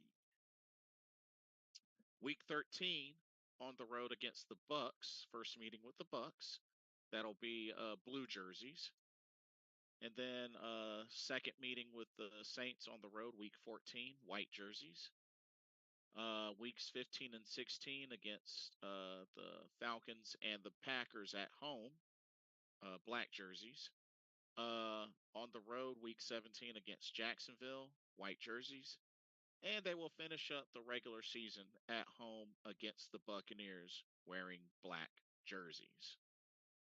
So that is the Carolina Panthers jersey schedule for this season. Um, decent amount of black jerseys, white jerseys. Would have been nice to see a little bit more blue as well, like maybe 3 games instead of 2, or shoot, maybe 4 games. Feel like it would have been a little more balanced, but it's all cool. It's all cool. Um, Also, let's see. And like I said, want to remind everybody with the schedule with training camp. Like I said, I'll be attending Fan Fest in Charlotte August 2nd, and that will be at 7 p.m. So 7 p.m. So that's at Bank of America Stadium. And then we got August 4th, 10:25 a.m. at Wofford College. August 5th at 10:15 a.m., which I will be attending that. That'll be at Wofford College. August 6th at 10:15 a.m. August 8th at 10:15 a.m., both at Wofford. And then the final 2 days of training camp will be August 9th and 10th. August 9th at 10:15 a.m., August 10th at 9 a.m., and both of those will be joint practices with the New York Jets. So those should be really interesting. Those should be definitely very interesting. But yeah, definitely looking forward to FanFest tomorrow. I've never been to one.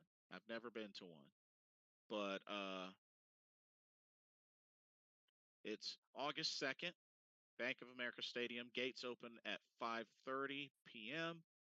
On-field entertainment is at 6 p.m. Practice is at 7 p.m. Fireworks and laser show 9:15 p.m. So that's the schedule for FanFest. So that should be really good. Okay.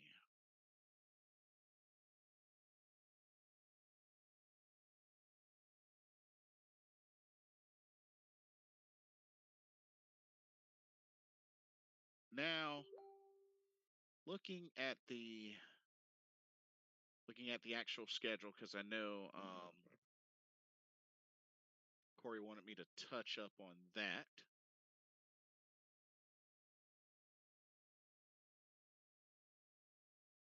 Let's see. So, 3 preseason games: the Jets, the Giants, and the Lions.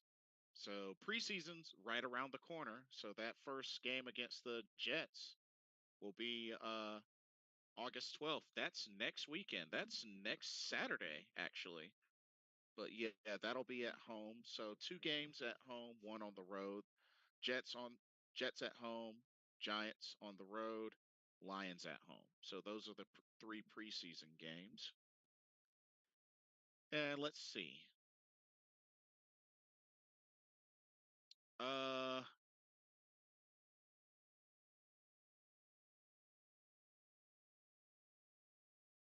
1 second. Oh yeah. So regular season, like I said, even the first couple of games are gonna be big. So open up on the road against the Atlanta Falcons, which I think we should have that game. I think we should have that game. And then week two, first game at home is week two, which actually Corey will be going to that game against the Saints. Hopefully that should be a win. That's a Monday night football game too. Monday nighter. That's big. And then back on the road again, week three against the Seattle Seahawks. I mean, tough place to play at. Very tough place to play at. But I think we should be able to have it. And then let's see.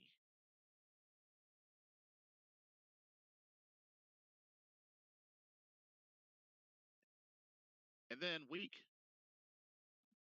four, we have uh, 1 second.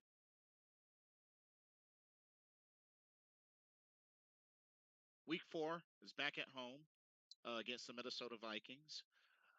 We lost the last couple. We lost the last one or two meetings against them. So hopefully we'll be able to bounce back. But that might be a really tough one.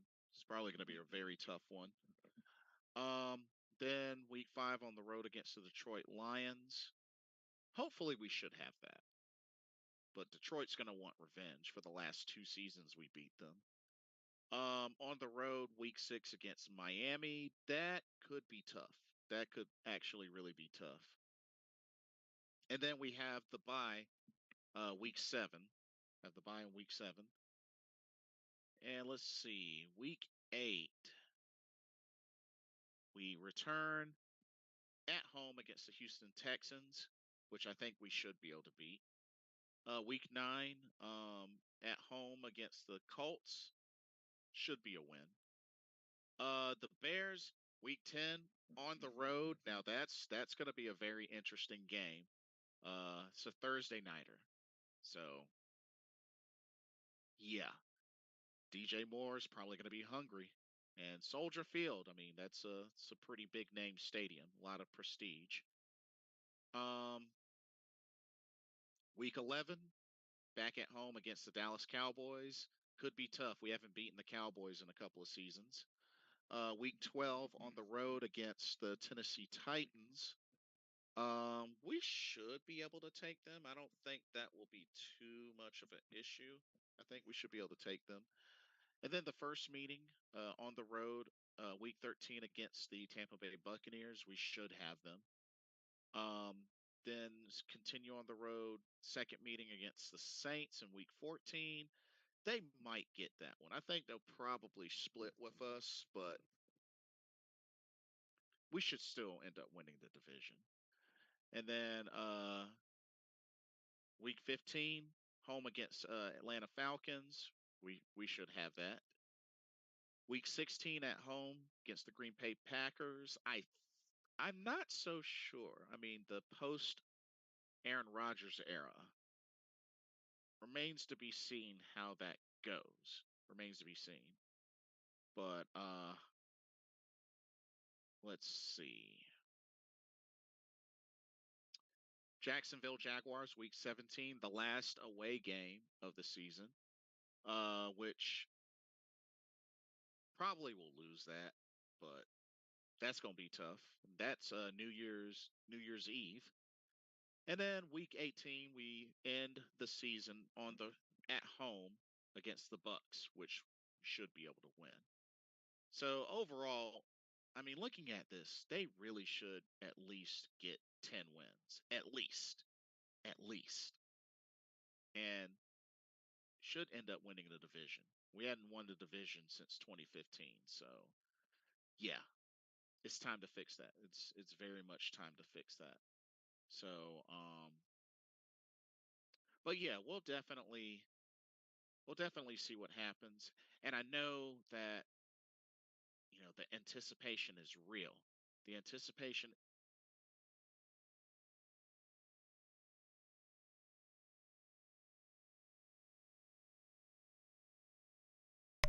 All right, perfect timing because I am back.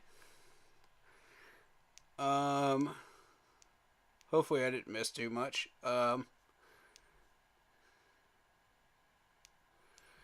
Give me just a second to restart the Facebook stream.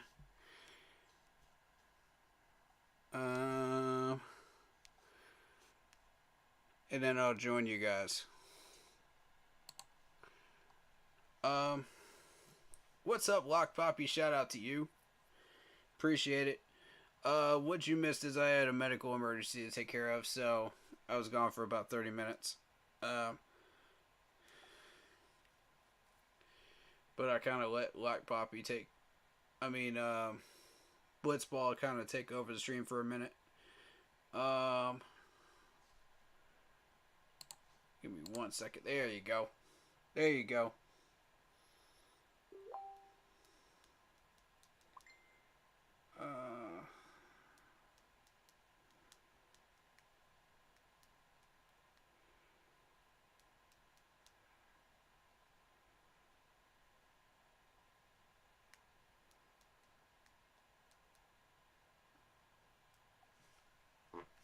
Everything is good to go. Alright, let me check this message roll. Oh. He just lost power. Okay. Let me check in with him real quick. Make sure he's...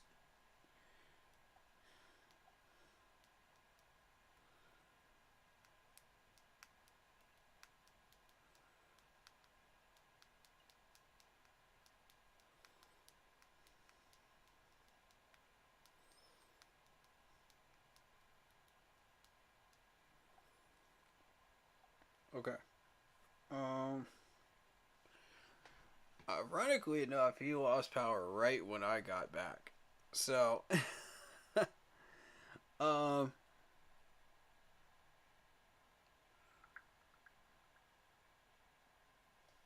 I guess we don't really have any shout outs here. We'll get into the content in just a second here. Hit that like button, hit that sub button, hit that bell. Please, if you have not done so already on YouTube.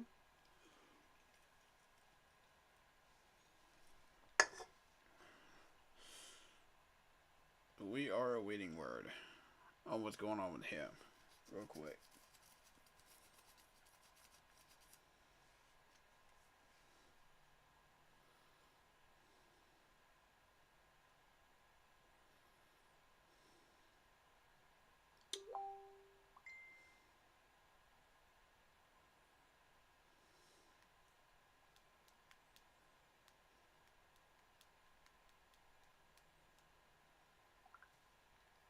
Is it back on now?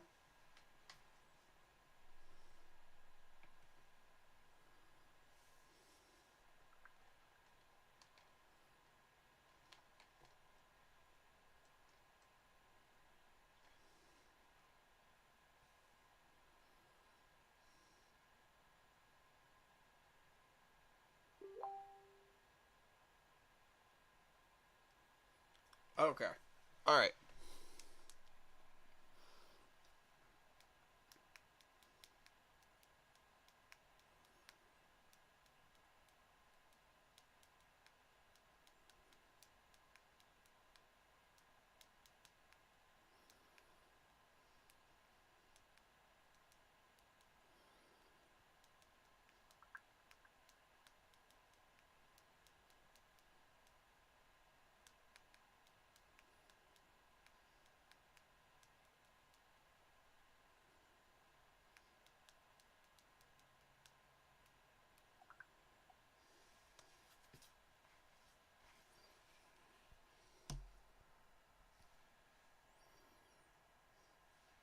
Yeah, your call.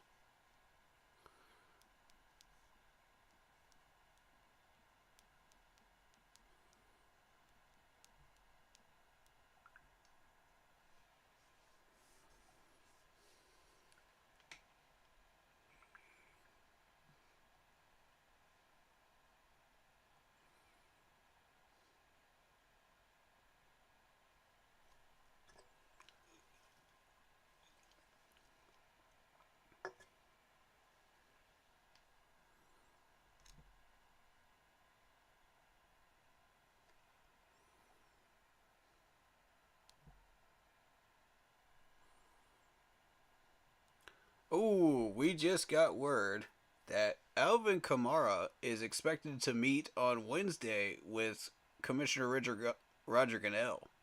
Ooh, wow. That's brand new news, folks. Just got word of that.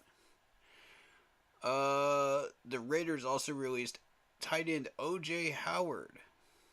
So, big name right there, big Pro Bowler. Big news there. Alright,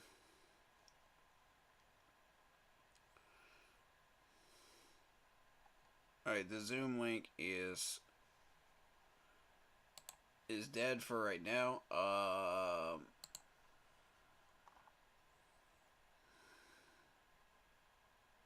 But we already have enough tight ends. Yeah, I agree with Carl here on his comment. I think we already have enough tight ends.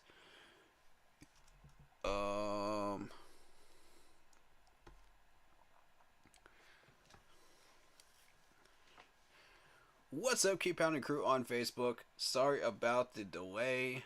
I had a family medical issue happen, so I am back.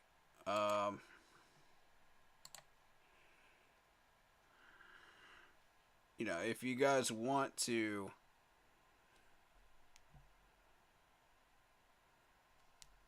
continue here, we could do that.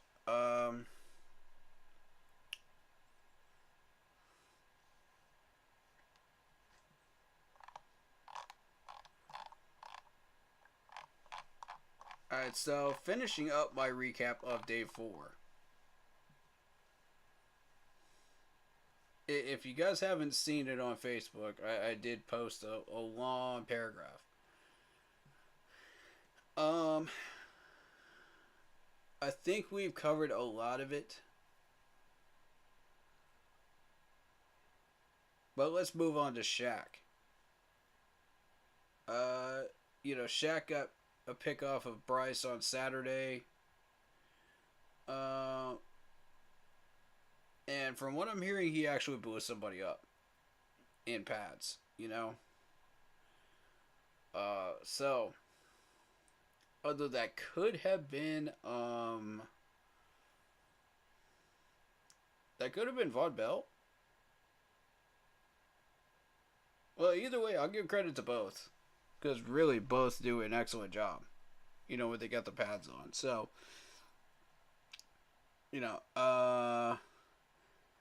the injuries that are happening right now are typical of injuries that happen during training camp. Heat-related injuries, cramps, stuff like that. So, expect some of that, to come along.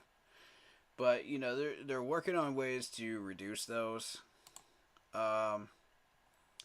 And thus far, we haven't had that many injuries. What Blitzball has told me is he has lost power in his house, and he's waiting to see if that power comes back on.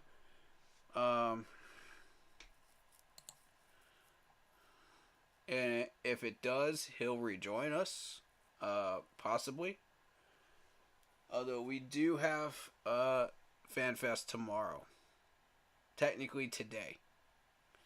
So, making sure that we get the required amount of sleep is necessary, for the drive. But I won't have a problem, really. So,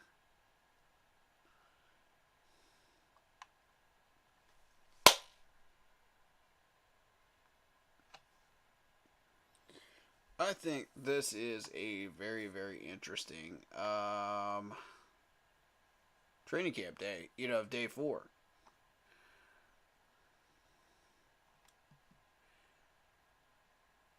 But I do want to address Jordan Thomas.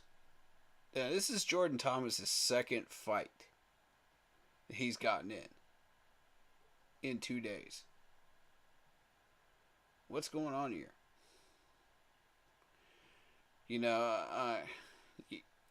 The first one was good, and bad.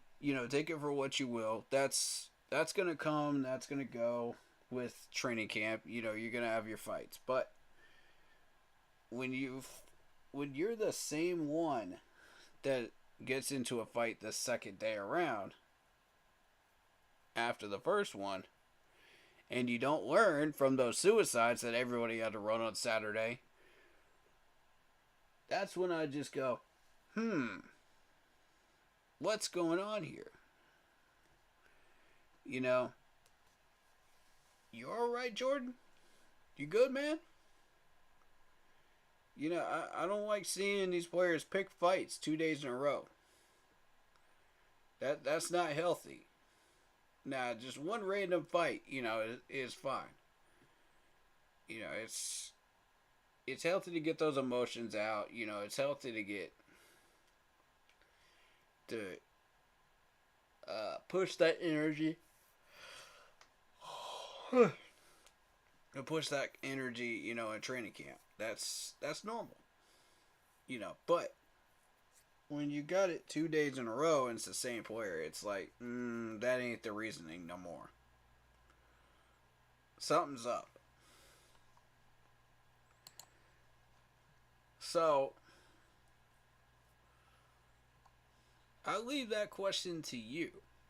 What do you think is going on?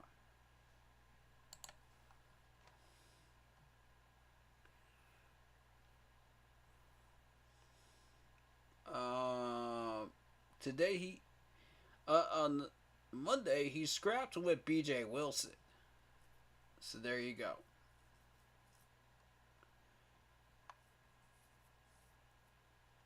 Take a few minutes, chill.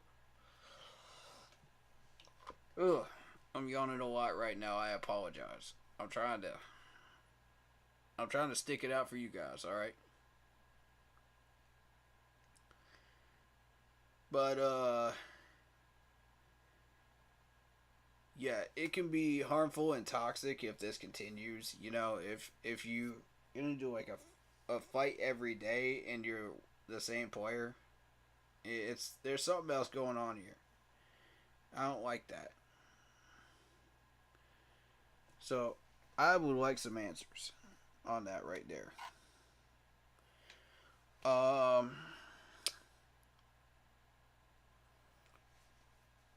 Again, make sure you bring your Gatorade and your suntan lotion when you go out there to Spartanburg. It's hot. Hot, hot, hot. Hot, hot, hot. But everybody's looking at Von Bell right now, though. Von Bell. Blowing up some people in pads. Just doing what he does.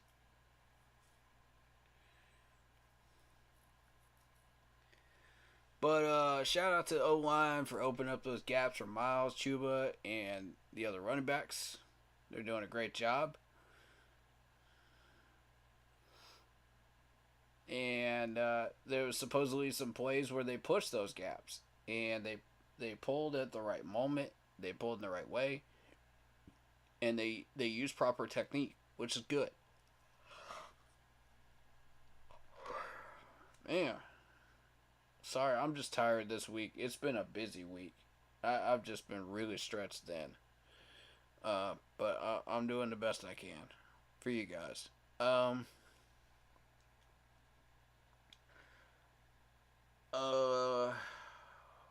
We talked about Cade Mays already.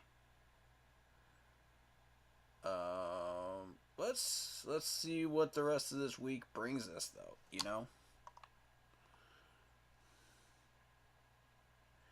Shout out to Unk, 2 fans in the stands, and the 2 writers of the article, Augusta Stone and Darren Gant, for an exceptionally written summary explaining what they saw on the 4th, or on day 4. Much love to all of them. Appreciate y'all. Now, day 5 of training camp.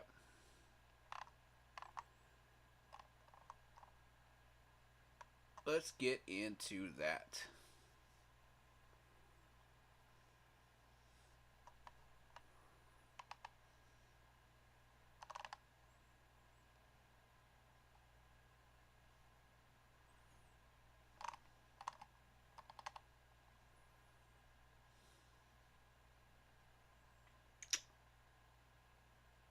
And it's interesting because it was up.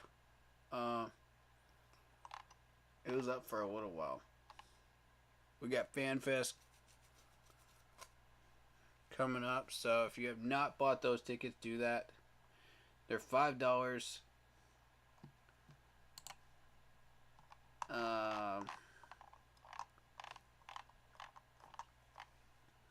Let me go ahead and pin. Did I already pin it or no? Where I'm going to be sitting at. The post. There it is. Okay, yeah, I did. Okay, so.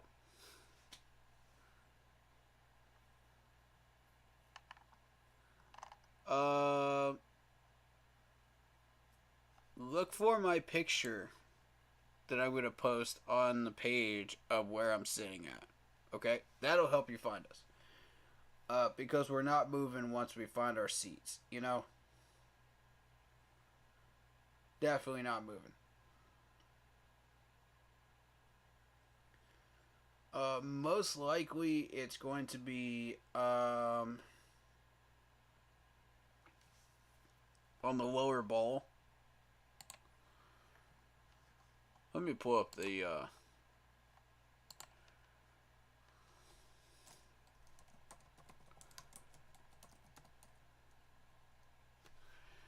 seating chart.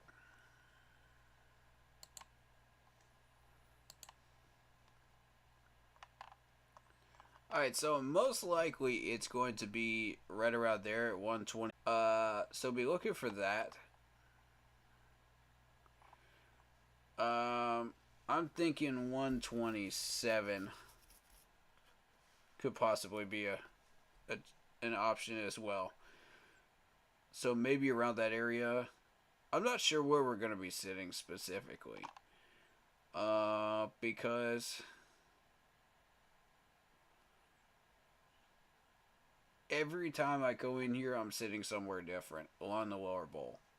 So that's where we were last time, was 120. I remember that. I think it was 129 actually. 129, yeah. 129. So, I don't know where I'm going to be sitting at next time. So, I will post a picture, and I will post exactly where I'm going to be sitting. So, be looking on the Facebook group page and also on Twitter. Okay? I'll post it in all three, actually. Look on the community page for this channel. You'll find it there as well once we have our seats. And I'll try to post it, while they're doing, like, warm-ups. Because I don't want to post it, while they're actually doing, like, 11-on-11 drills. Because I've got to take notes on that, so.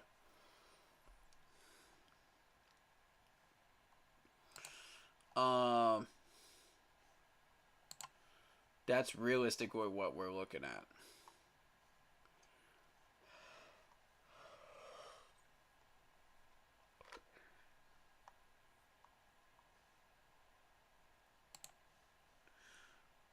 Now, let me find.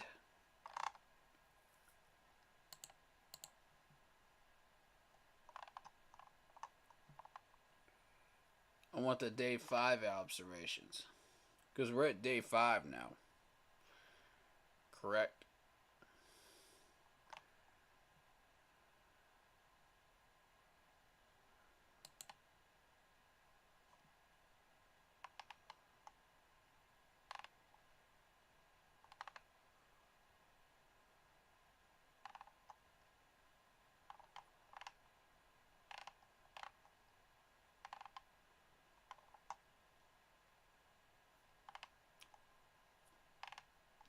Okay.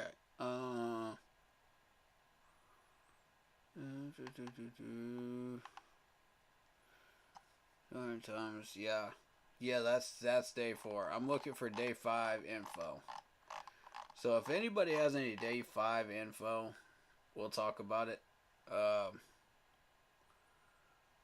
haven't heard a doggone peep from people today, so about day 5, other than the transactions. So we'll go ahead and get into the transactions.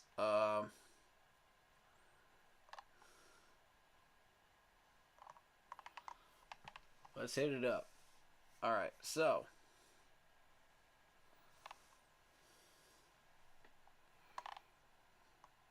beginning here in from June, you're looking at Tion Evans, who later got waived. Jalen Dalton,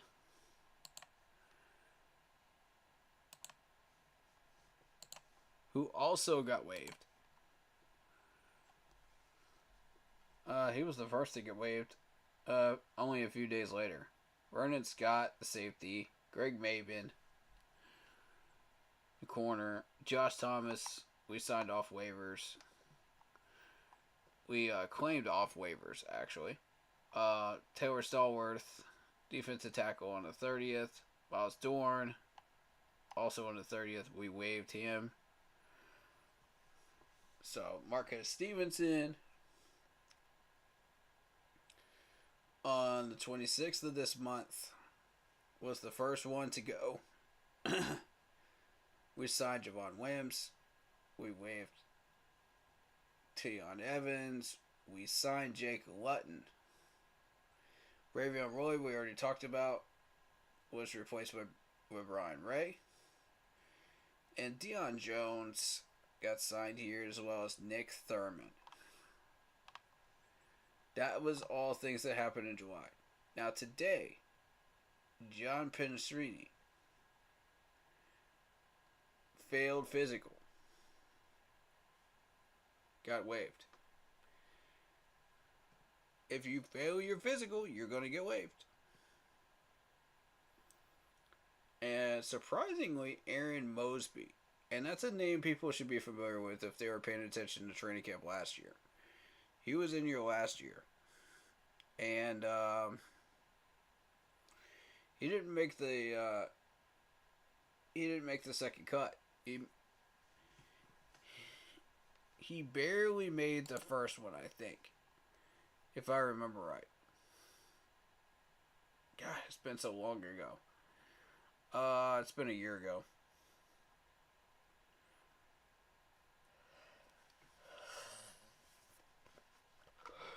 No, I don't think he made the 70-man cut. I don't think he did last year. So,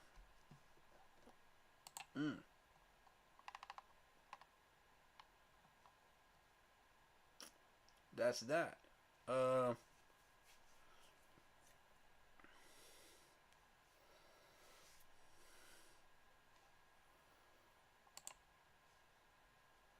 hoping that Blitz's power came back on, because I wanted to talk to him about Keith Taylor. Now, Keith Taylor, this opens up a whole nother can of worms here. Okay, so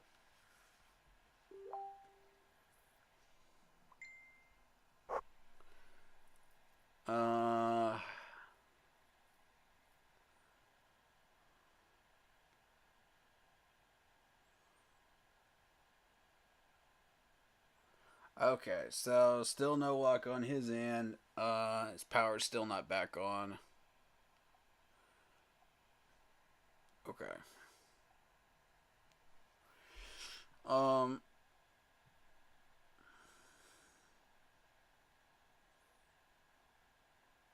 I tell you what we will do. I'll speak my piece about Keith Taylor. And then we will get his opinion tomorrow when I meet him in person for FanFest. How's that sound, everybody? That sound good to y'all? So anybody that is going to FanFest, meet us at Dino's Clock at 5 o'clock, alright? 5 o'clock. I'm going to be showing up about 5:15.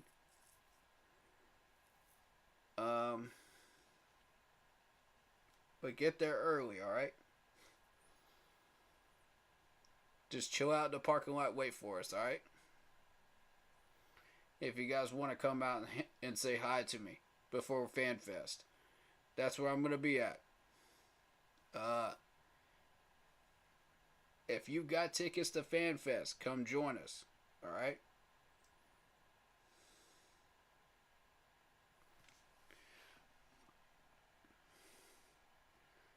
Okay. Blitz said he covered the DJ Chark and Deion Jones videos. Alright, cool.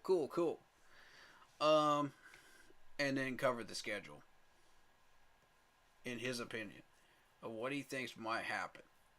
Alright, cool. I'll go back through the VOD and check that out later on. And I'll give my reactions to that, on a different day.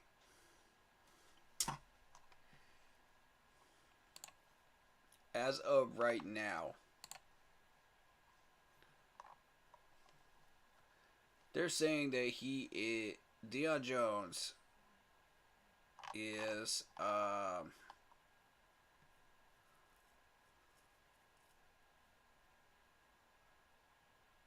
depth behind Shaq, Frankie Louvu, Camus, Rigger Hill.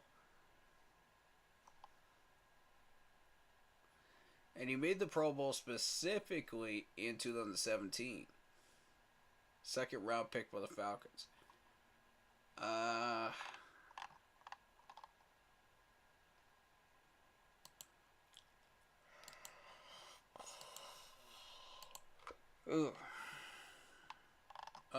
Those are some of the pictures from back the other Saturday.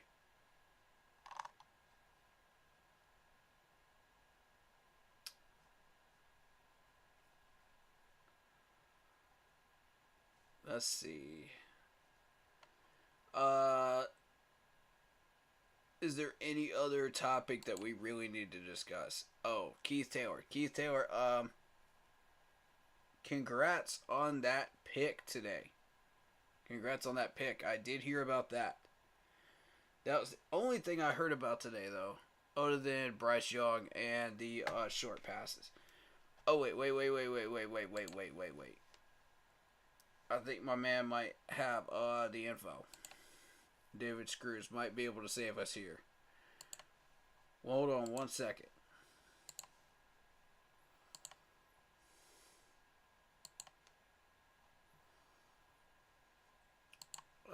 Yep. There it is. Panthers Wire. Anthony Rizzuti. Appreciate you.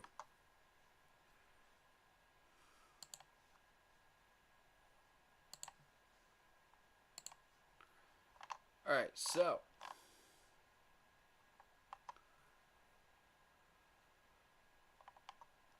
According to Joe Person, Bryce Young fitting the ball into some tight spaces in a red zone 7-on-7 drill. Was 3 for 4 with 3 touchdowns and only 1 incompletion. And it was a drop by Spencer Brown. Now, Spencer Brown has not shown a history of dropping the ball.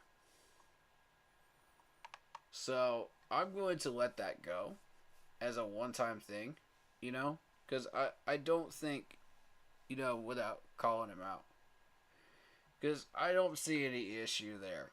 You know, that's typical training camp. This is where you want to get all your drop passes out of the way. And all your garbage throws and all that stuff out of the way.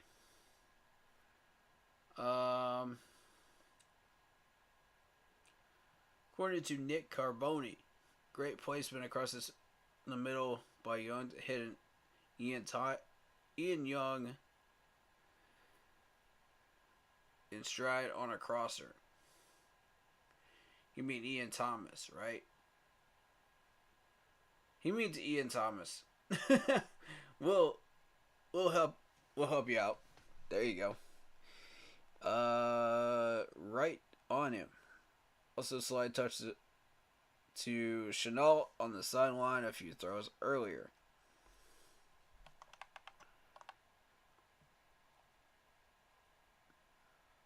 Darren Kent says, always caution fans not to read into individual plays that get tweeted out in camp. But that 7-on segment of the red zone was impressive for Bryce Young, hitting Chark on back-to-back touchdowns and squeezing into a tight spot to Hurst for another. And again, grain of salt. Still, there's something there, man. There's something in the air when it comes to Bryce, man. He's looking good, man. I'm very, very pleased. And I love that face mask of Brian Burns. Spider. Yeah. Love that. That looks so fire, man. So fire. So I thought Bryce did a great job at that today in all the quarterbacks. And you throw enough down there, you're going to have some good ones and some bad ones. But I thought today was a good day. One of those bad days. Bad ones came in on Young's fourth interception of camp. One quarterback, Keith Taylor Jr., jumped in front of tight end Ian Thomas in the corner of the end zone. But Young, like Rich, knows that it's not time to figure it all out. You know, there's still time. You know, you can figure all this out, guys. You know, there's ups and downs. There's always stuff to learn. There's always reps you can take in stride. Exactly. You have initial reactions to stuff on the field, and then the real learning and being able to see is where you roll back the tape, which obviously we didn't have the chance to do yet. You have those initial reactions, you feel it out, the field, and kind of just go play by play and turn the page.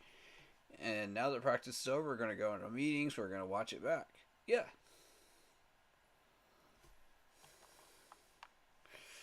Let's take a look at this because I haven't seen anything from today. Look at that form. Before we go any further, watch this form.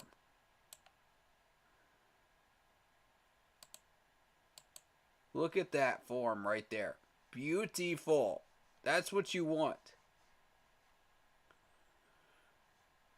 Look at how he's poised. Look at the arm. He knows exactly where he's going with this ball, and he's delivering it with purpose and finality. And it's right on the mark. There you go. Okay, threading the needle. Let's do this one. Look at that. Oh, boy. Look at that release time. No. We're rolling that one back. I want y'all to look at this release time, y'all. This ball comes out. I want y'all to clock it. All right? Ready? 1, 1,000. 2, 1,000. Poop. Beauty. Oh, my God. To Hayden Hurst. Right over the middle. I mean, that was just nasty. That was straight filth right there. Straight filth.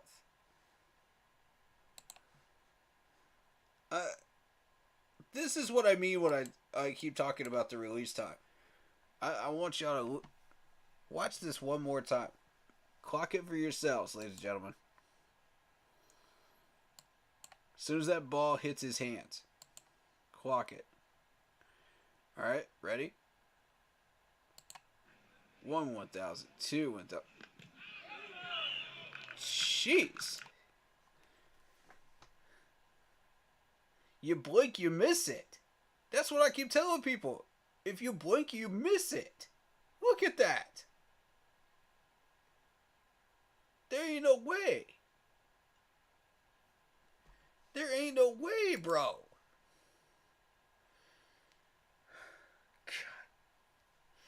In a red zone situation, how are you going to defend a pass that is out of his hands that quickly? How are you going to get to him that quickly before you can release that ball? There's just no way. There are very few quarterbacks that could pull that off right there. And that's in pads, ladies and gentlemen. That's in pads. I've been trying to tell y'all. I've been looking at it all the first week. I've looked at it for days 1, 2, and 3. Okay? I've seen this for myself firsthand. This is the real genuine article right here. This release time is real. This is not doctored.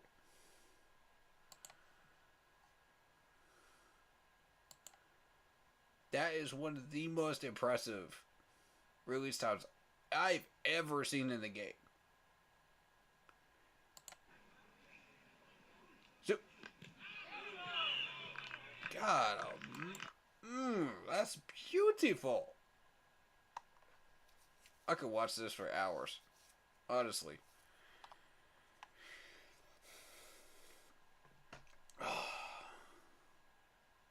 I could watch that for an hour. Literally. It's just so smooth. It's so smooth, y'all. Yeah, y'all don't even realize. The foot placement, the tech. He's that guy. And if you're not buying into it right now, I don't know what to tell you. I don't know what to tell you, man. That's a great example of that release time, though. As a matter of fact, I'm going to try to share that on my stream. On my page, if I can.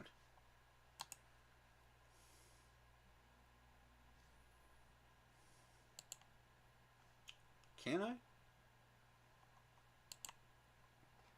Is it possible? I would really like to. Yeah. I'm going to bookmark that too.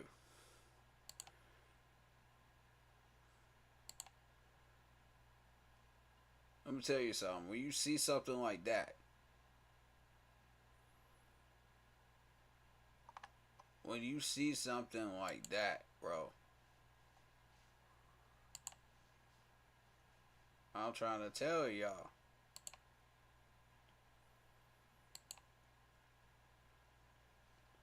Now do you believe me about that release time? Anybody that's doubting it still? Or ignoring it still? Now do y'all believe me? That's disgusting. I told you I clocked it at 2.6, 2.7. Bro.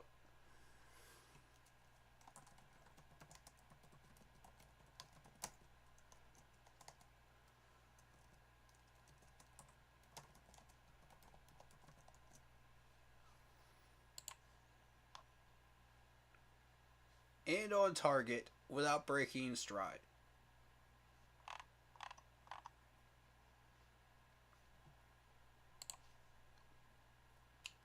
If that doesn't make you a believer, I don't know what will.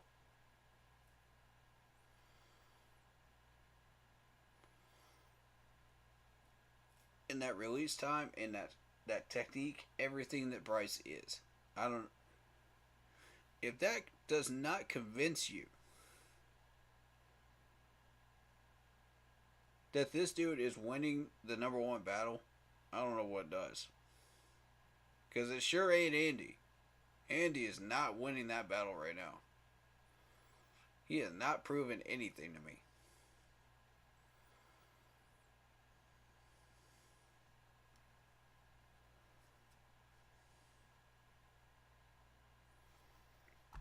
Alright.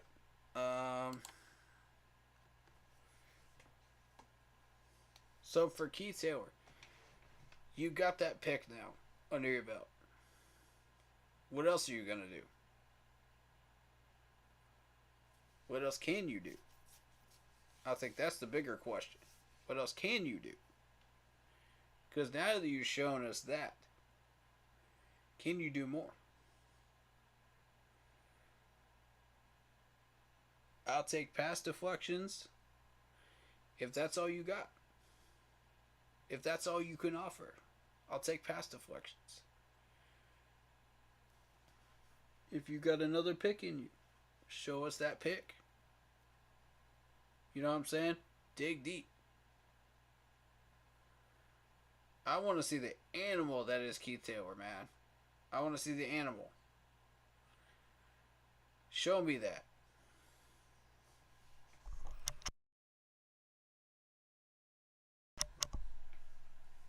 Make me a believer that you are going to take that step forward. Now, 2 picks from me that is a step forward for CJ. I'll say that.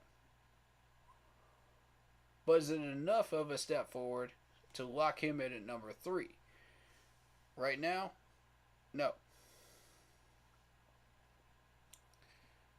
It's because Keith just got that pick today too. Okay, so with that going on, that job is still up for grabs. I'm not giving it to anybody yet. If I'm frank, I'm not giving it to anybody. Come earn it. Come take it. You want it? Come claim it. Because right now we're not looking at anybody else. It's between y'all two.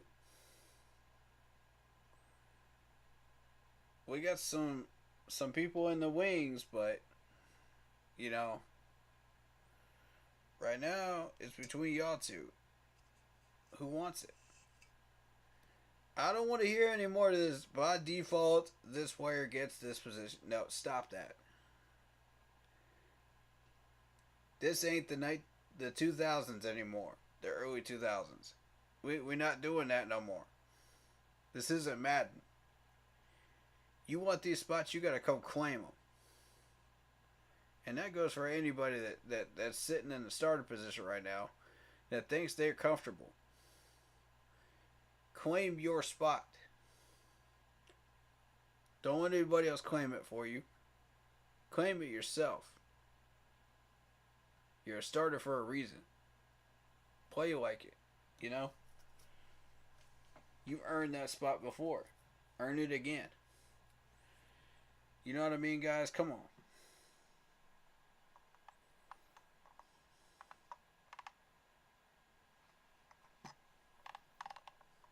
Man, shout out to everybody that reacted to these posts. I see 3,000 people. 3,000 people reacted to my man Carl's posts, man. Shout out to all of y'all on Facebook.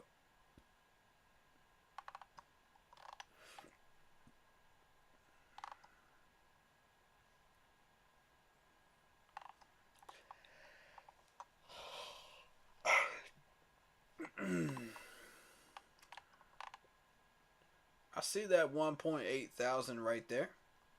Appreciate y'all.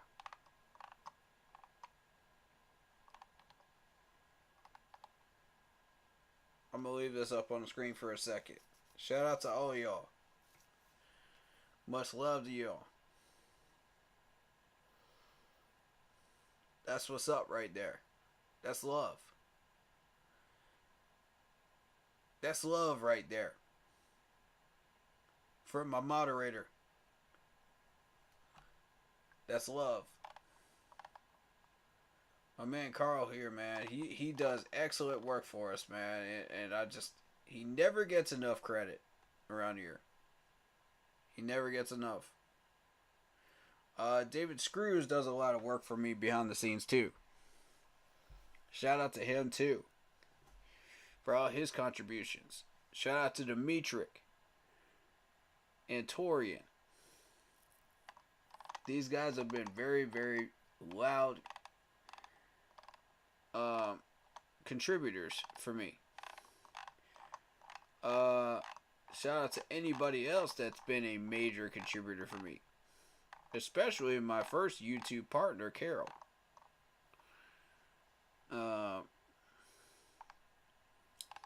Much love to anybody that's promoting like Carolina Panthers pages and stuff like that. Yeah, I welcome it on my page. I welcome it.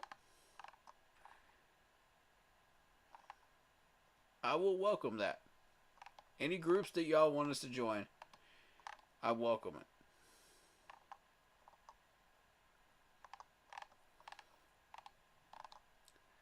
Got that food and munchies going, man. Look at that. Look at that. Oh, yeah. That's how you refuel right there.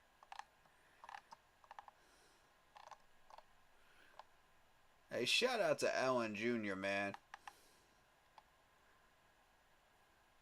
Alan Jr., man. I seen you at training camp, man. Appreciate you.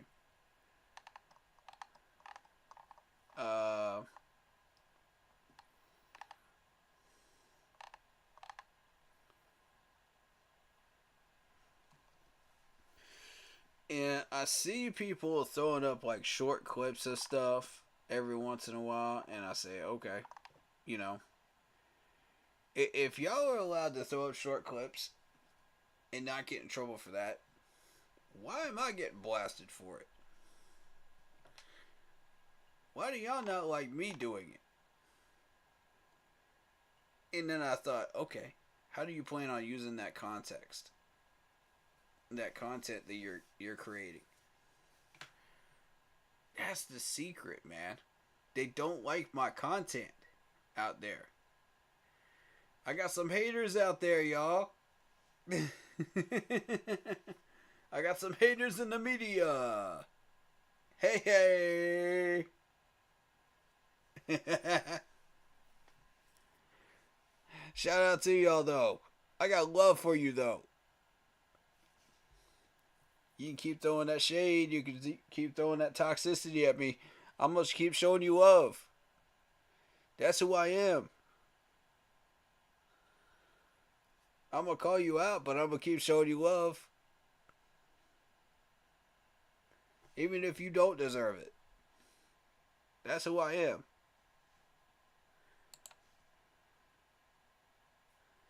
Man.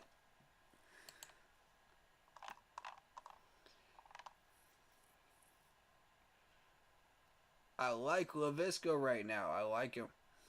I like how they're using him. They're saying they might even put him as a running back. Ooh.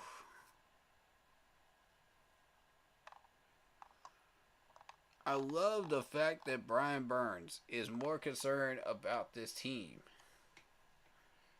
than he is about that money. What does that tell you about this gentleman right here? What does that tell you? What does that tell you? That's a leader right there. I respect that right there. That's a decision of a man. A grown man that understands that there's more than just money out there. I like him, man. I rock with that. I rock with that right there.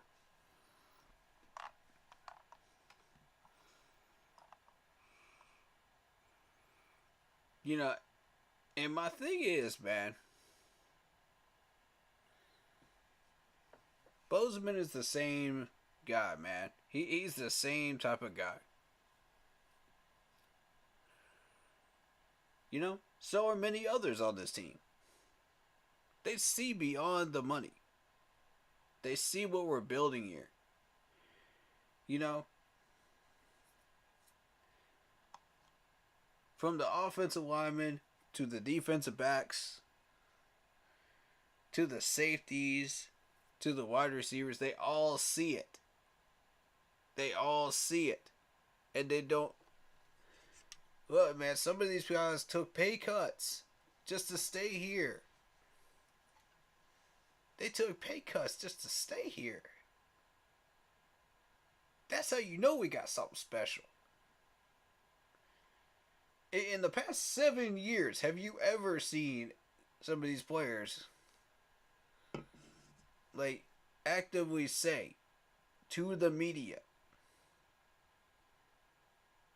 and I'm not just saying to just take the pay cut, I'm saying actively say to the media when asked, and they were on a contract year, that they care about this team and they're more focused on the team. That's leadership. That's leadership right there. Give Brian Burns a captain status, man. Give Brian Burns this. This man just earned it with that right there. I would give that man a captain status right now.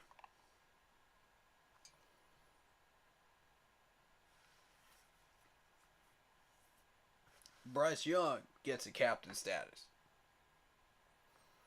Okay, Bryce Young. No question about that. Now, on special teams, you want Hecker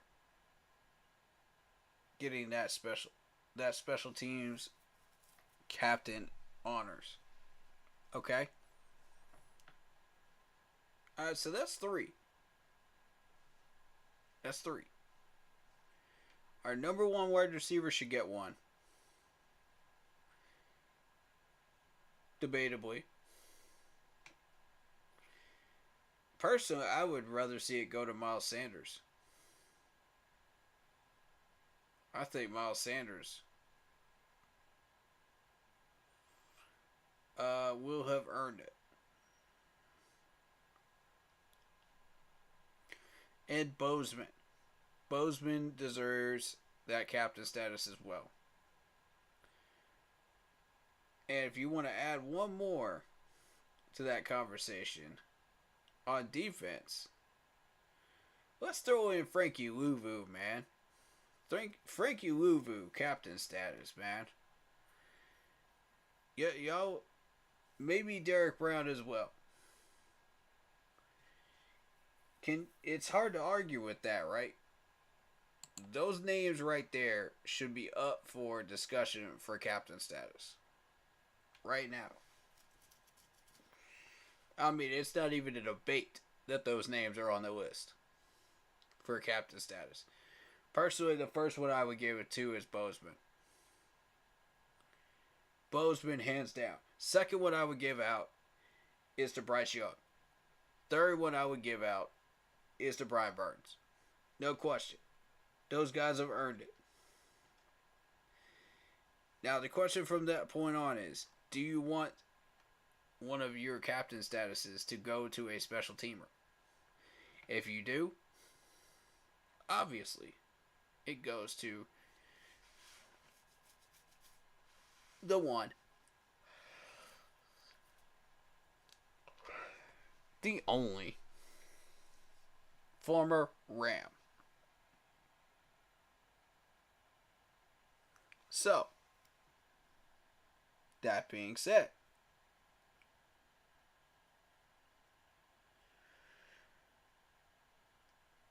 that's 4. That's 4 right there. But I don't think it should go to a special teamer at this point. I think it needs to go to Derek Brown. And let me tell you something. Let me tell you why. When you watch Derek Brown's play last year, when you watch him in training camp this year, this dude is consistent. He's consistent. And when he speaks up, he knows what he's talking about, man. In the press rooms, when they ask him questions, he's very intelligent. So yes, would I give Derek Brown my fifth captain spot? Yes, I would. That just leaves Miles Sanders versus whoever wins that first wide receiver spot, which in my opinion would be DJ Chark. So that's a tough decision right there between those two. That's a tough call. Right now, DJ Chark has the edge on that battle because of how he handled himself in the press room, not just on the field. And I mean, that's not to say Miles Sanders can't handle himself in the press room, but DJ Chark impressed the heck out of me with that presser. I did not expect that from him. I expected, okay, he's another wide receiver, that star wide receiver, big name, you know, yeah, he answers questions, blah, blah, blah, comes in there, is required to answer questions, takes care of business, and moves on to the next training camp day. No, what does DJ Chark come in there and do? Go listen to the presser and you can find out for yourself. You heard it earlier. Blitzball covered it. Listen to what he said in that presser. The intelligence has definitely shown up.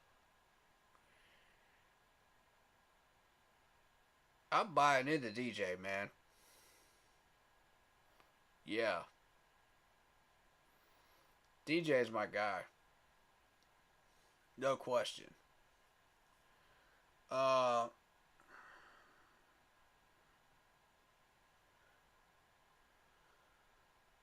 This man's about to light it up. Mm-hmm.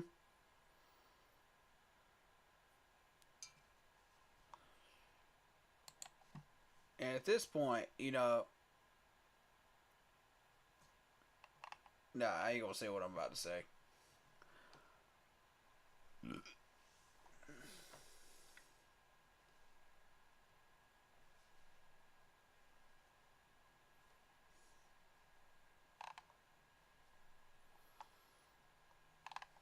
I'm not about to say what I'm about to say because I don't want nobody to get an edge in fantasy right now. I don't want nobody getting an edge.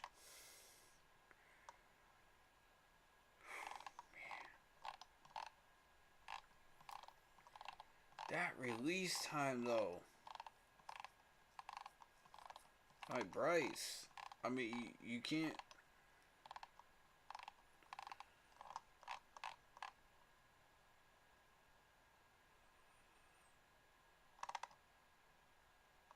So what's going on with Stephon Diggs and the Bills?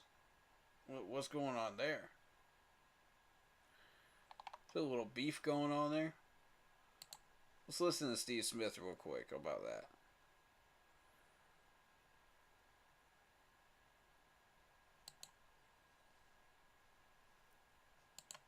I'm going to let this play out real quick.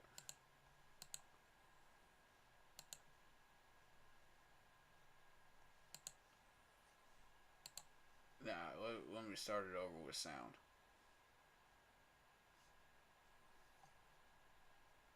Play into it, but man, the tweets and the non-tweets and the sub-tweets and the cryptic tweets and the showing and the not showing. And what is a great philosopher that we've known from a young time? Smokey the Bear. Only you can prevent forest fire. And it is a forest fire going on in Buffalo. When your head coach says it's concerning, and all of a sudden, based off that, the next day you come and practice, something's up. I don't know what it is. I'm not going to speculate. I'm nervous because I love Diggs. I normally say, man, don't play into it, but man, the tweets and the non-tweets and the sub-tweets and the cryptic tweets and the showing and the not showing. And what is a great philosopher that we've known from a young time? Smokey the Bear. Only you can prevent forest fire. And it is a forest fire going on in Buffalo. When your head coach says it's concerning, and all of a sudden, based off that, the next day you come and practice, something's up. I don't know what it is. I'm not going to speculate. I'm nervous. He's nervous, y'all. He's nervous. What's going on? What's going on up there? Y'all got some answers? Alright, now this conversation about Cade Mays challenging for the starting right guard job. I think we need a slower roll right there. Look. Alright, ladies and gentlemen, we're going to play a little game called Slow Your Roll. Slow your roll. Alright? Now, how this game works is I'm going to call out 3 things.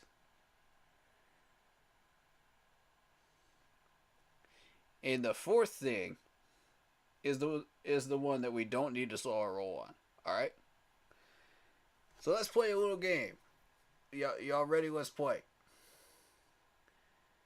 Number 1.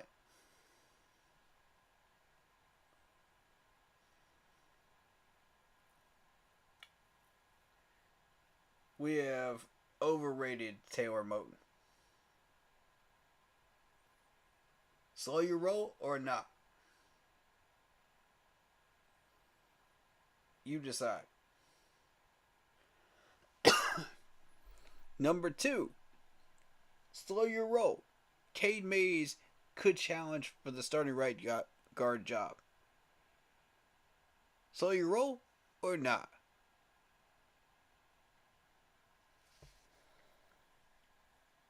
C.J. Henderson has turned the corner. Slow your roll or not?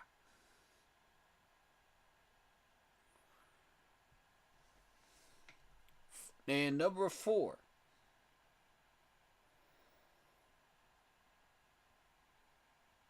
Number 4. I'm going to trick y'all. I'm going to trick y'all with this one. Slow your roll. Is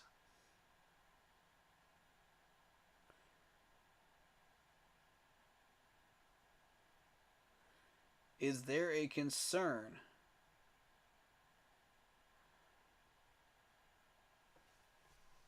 about Andy Dalton staying in his comfort zone? Slow your roll or no? Are we concerned about that or no? Slow your roll or no? Let's play your game, man. Let's play the game. I'm going to tell you the one that we should not slow our roll on.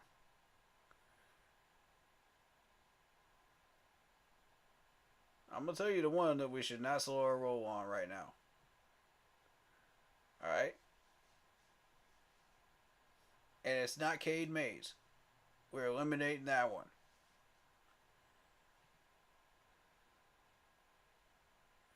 So if you guess that one, Alright, moving on. If you guessed Taylor Moton being overrated at right tackle,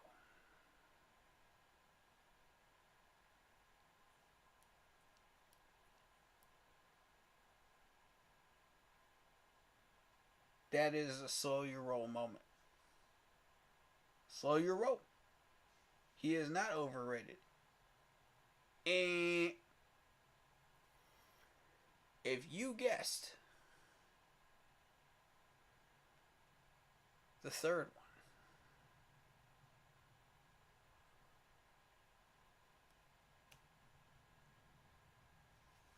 the one that is not Andy Dalton struggling right now, you got it wrong. Andy Dalton is the only one that we need to take a moment and say, okay, nah, that's legit. That's legit right there. Because Andy Dalton has more in him than he's showing. We've already proven that by day one standards.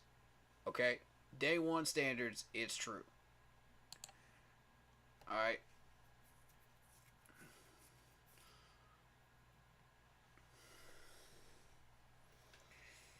Is CJ Henderson turning the corner at corner? I'm not 100% bought in yet. I'm not 100% bought in that he's turned the corner. I need to see a little more. Same with Keith Taylor. I need to see a little more.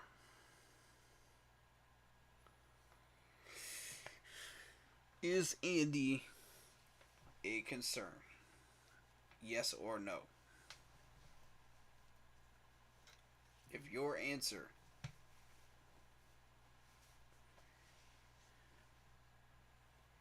is a yes or no, take a look at it again. It's a maybe. We're raising the yellow flag right now. Alright? It's not quite a red flag yet. It's a yellow. We need to be cautious. Because Andy is still Andy at the end of the day. He can still sling it. Everybody knows this. Alright? He's already proven that in Cincinnati. He's already proven that on day one. Alright, so what is stopping him? We'll see. Now, what am I expecting out of Fan Day? Real quick, and then we're going to end this. Because I'm out of content for you guys to talk about. We're going to get on stream tomorrow. You guys will have Q&A opportunity. You guys will be able to talk about whatever topic you want tomorrow on the way up the stadium. That's going to start at 2:30 to 3 o'clock, somewhere around there, alright? 2:30 to 3 o'clock.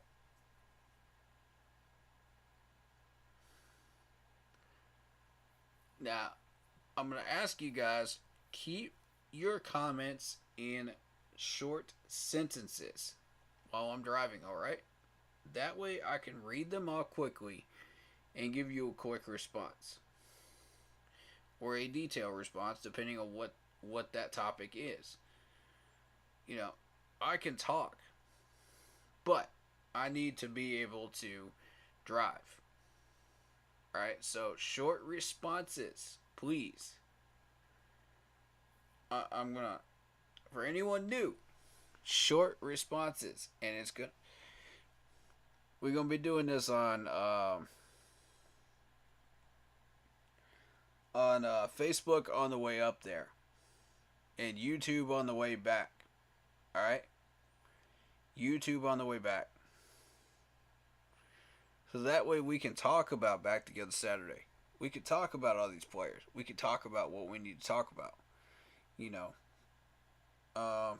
And what we saw.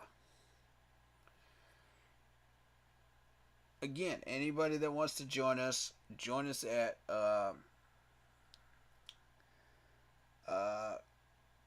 Dino's Clock at about 5 o'clock tomorrow. Alright? 5 o'clock. I might be showing up early. I might be showing up on time. I might be showing up a couple minutes late. You know? Watch my stream. I'll let you know if I'm on time or not. Alright? I'll let you guys know. You'll know for sure. Alright, and I'm meeting David Screws. I'm meeting Blitzball there already. If anybody would like to join up, there you go.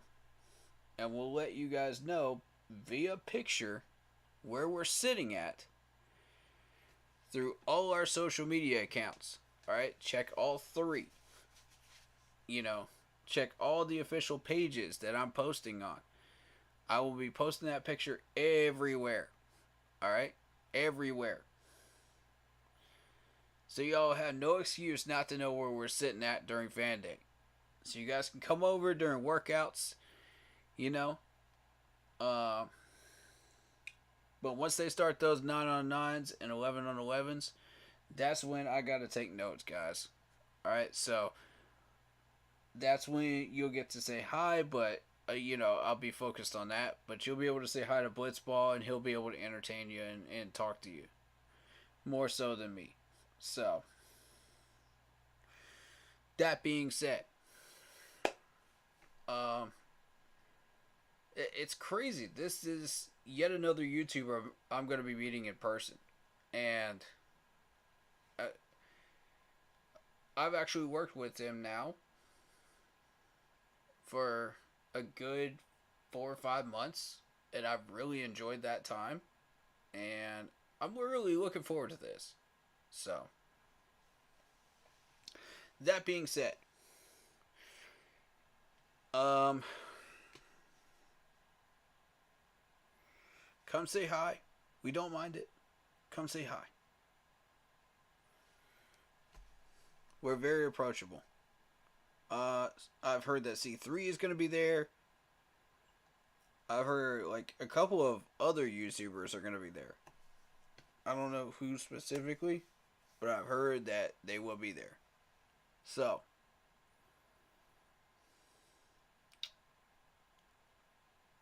check their social media accounts to find out where they're at. If you want to meet them. Alright, guys. Let's wrap up with this.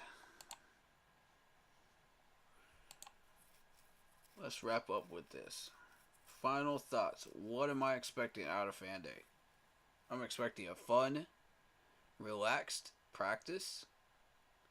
You know, it's kind of a lighthearted practice, but it is what it is. You know, you get to see these guys in action. You know, I'm expecting some big plays. Y'all know what I should be expecting. Y'all know what you're looking for. You know, what do you need my expectations for? You already know what to look for at this point. I'm looking for that O-line to step up. I'm looking for CJ and Keith Taylor to continue what they're doing. I'm looking for Miles Sanders to continue what he's doing and giving you an electrifying run. I'm looking for Bryce Young to continue showing you that quick release time. Go ahead and show him that quick release time on tomorrow, man. Go ahead and show him that quick release time up in Charlotte, man. Man's balling out. I'm expecting DJ Chark to show up with 2 catches tomorrow. I'm expecting, you know, these boys on the D-line to bring the pressure. They're going to bring the pressure.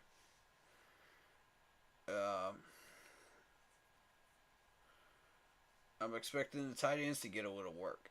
I'm expecting Deontay Brown to get some work. You know, I'm expecting to learn more about these defensive tackles and linebackers that y'all have. And some of these guys that should be cut. Some of these guys that should stay. You know. This coming week, I'm going to learn a lot about these lower names on the list. And we're going to find out who you are. I think we learned a lot. A lot.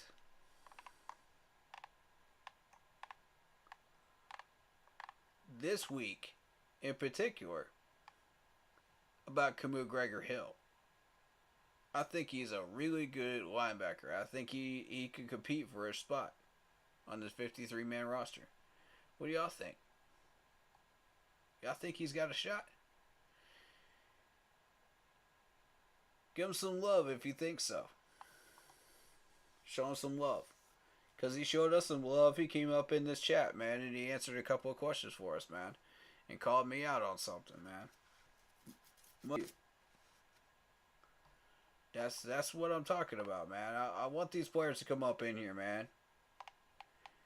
If you got questions, man, if you wanna to make a statement, if you wanna show that love, man, and let us ask questions of you, you know, if you got the time. I understand y'all got busy schedules, man. If you come up in here though, I'm gonna let you ask those questions. I'm gonna let you do what you want to. You know, your players. You got that right. Come on up in here, man.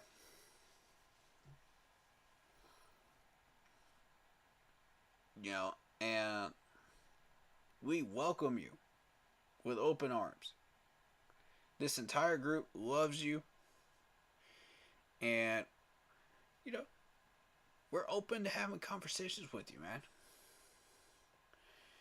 And everything that we're saying in this chat, you know, I would say to you, you know, standing right in front of you. That's a fact.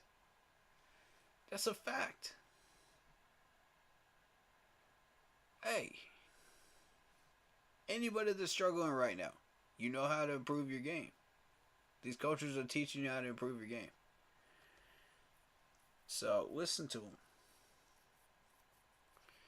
Take that next step. Push yourself. And let's see what you can do.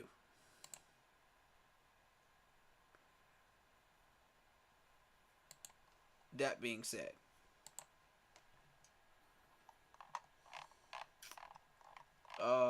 is there anybody else we want to talk about?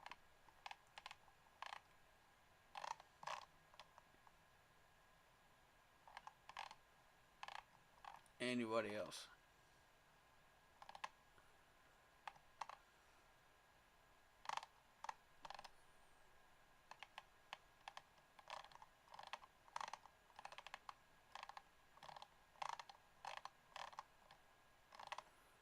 All right. I'm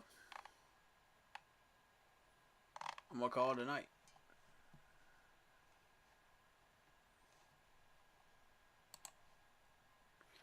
Shout out to Lock Poppy. Shout out to all the people that were on Facebook. Harvey. Shout out to all the visitors on YouTube that came through. Appreciate y'all. And major shout out to Blitzball, man. Cannot wait to meet you in person. This is going to be a fun Saturday.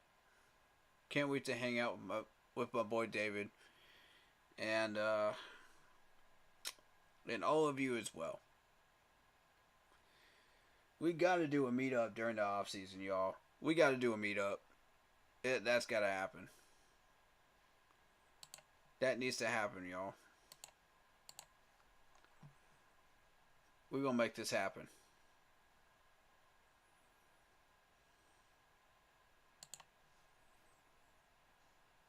That being said,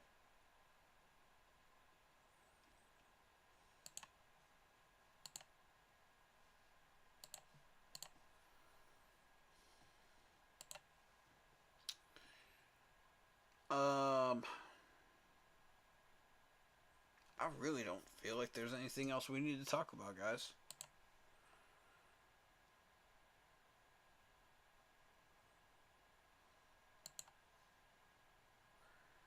So let's get up out of here. You guys know how this works. Stay happy, healthy, and well. And keep pounding. Row, row, row.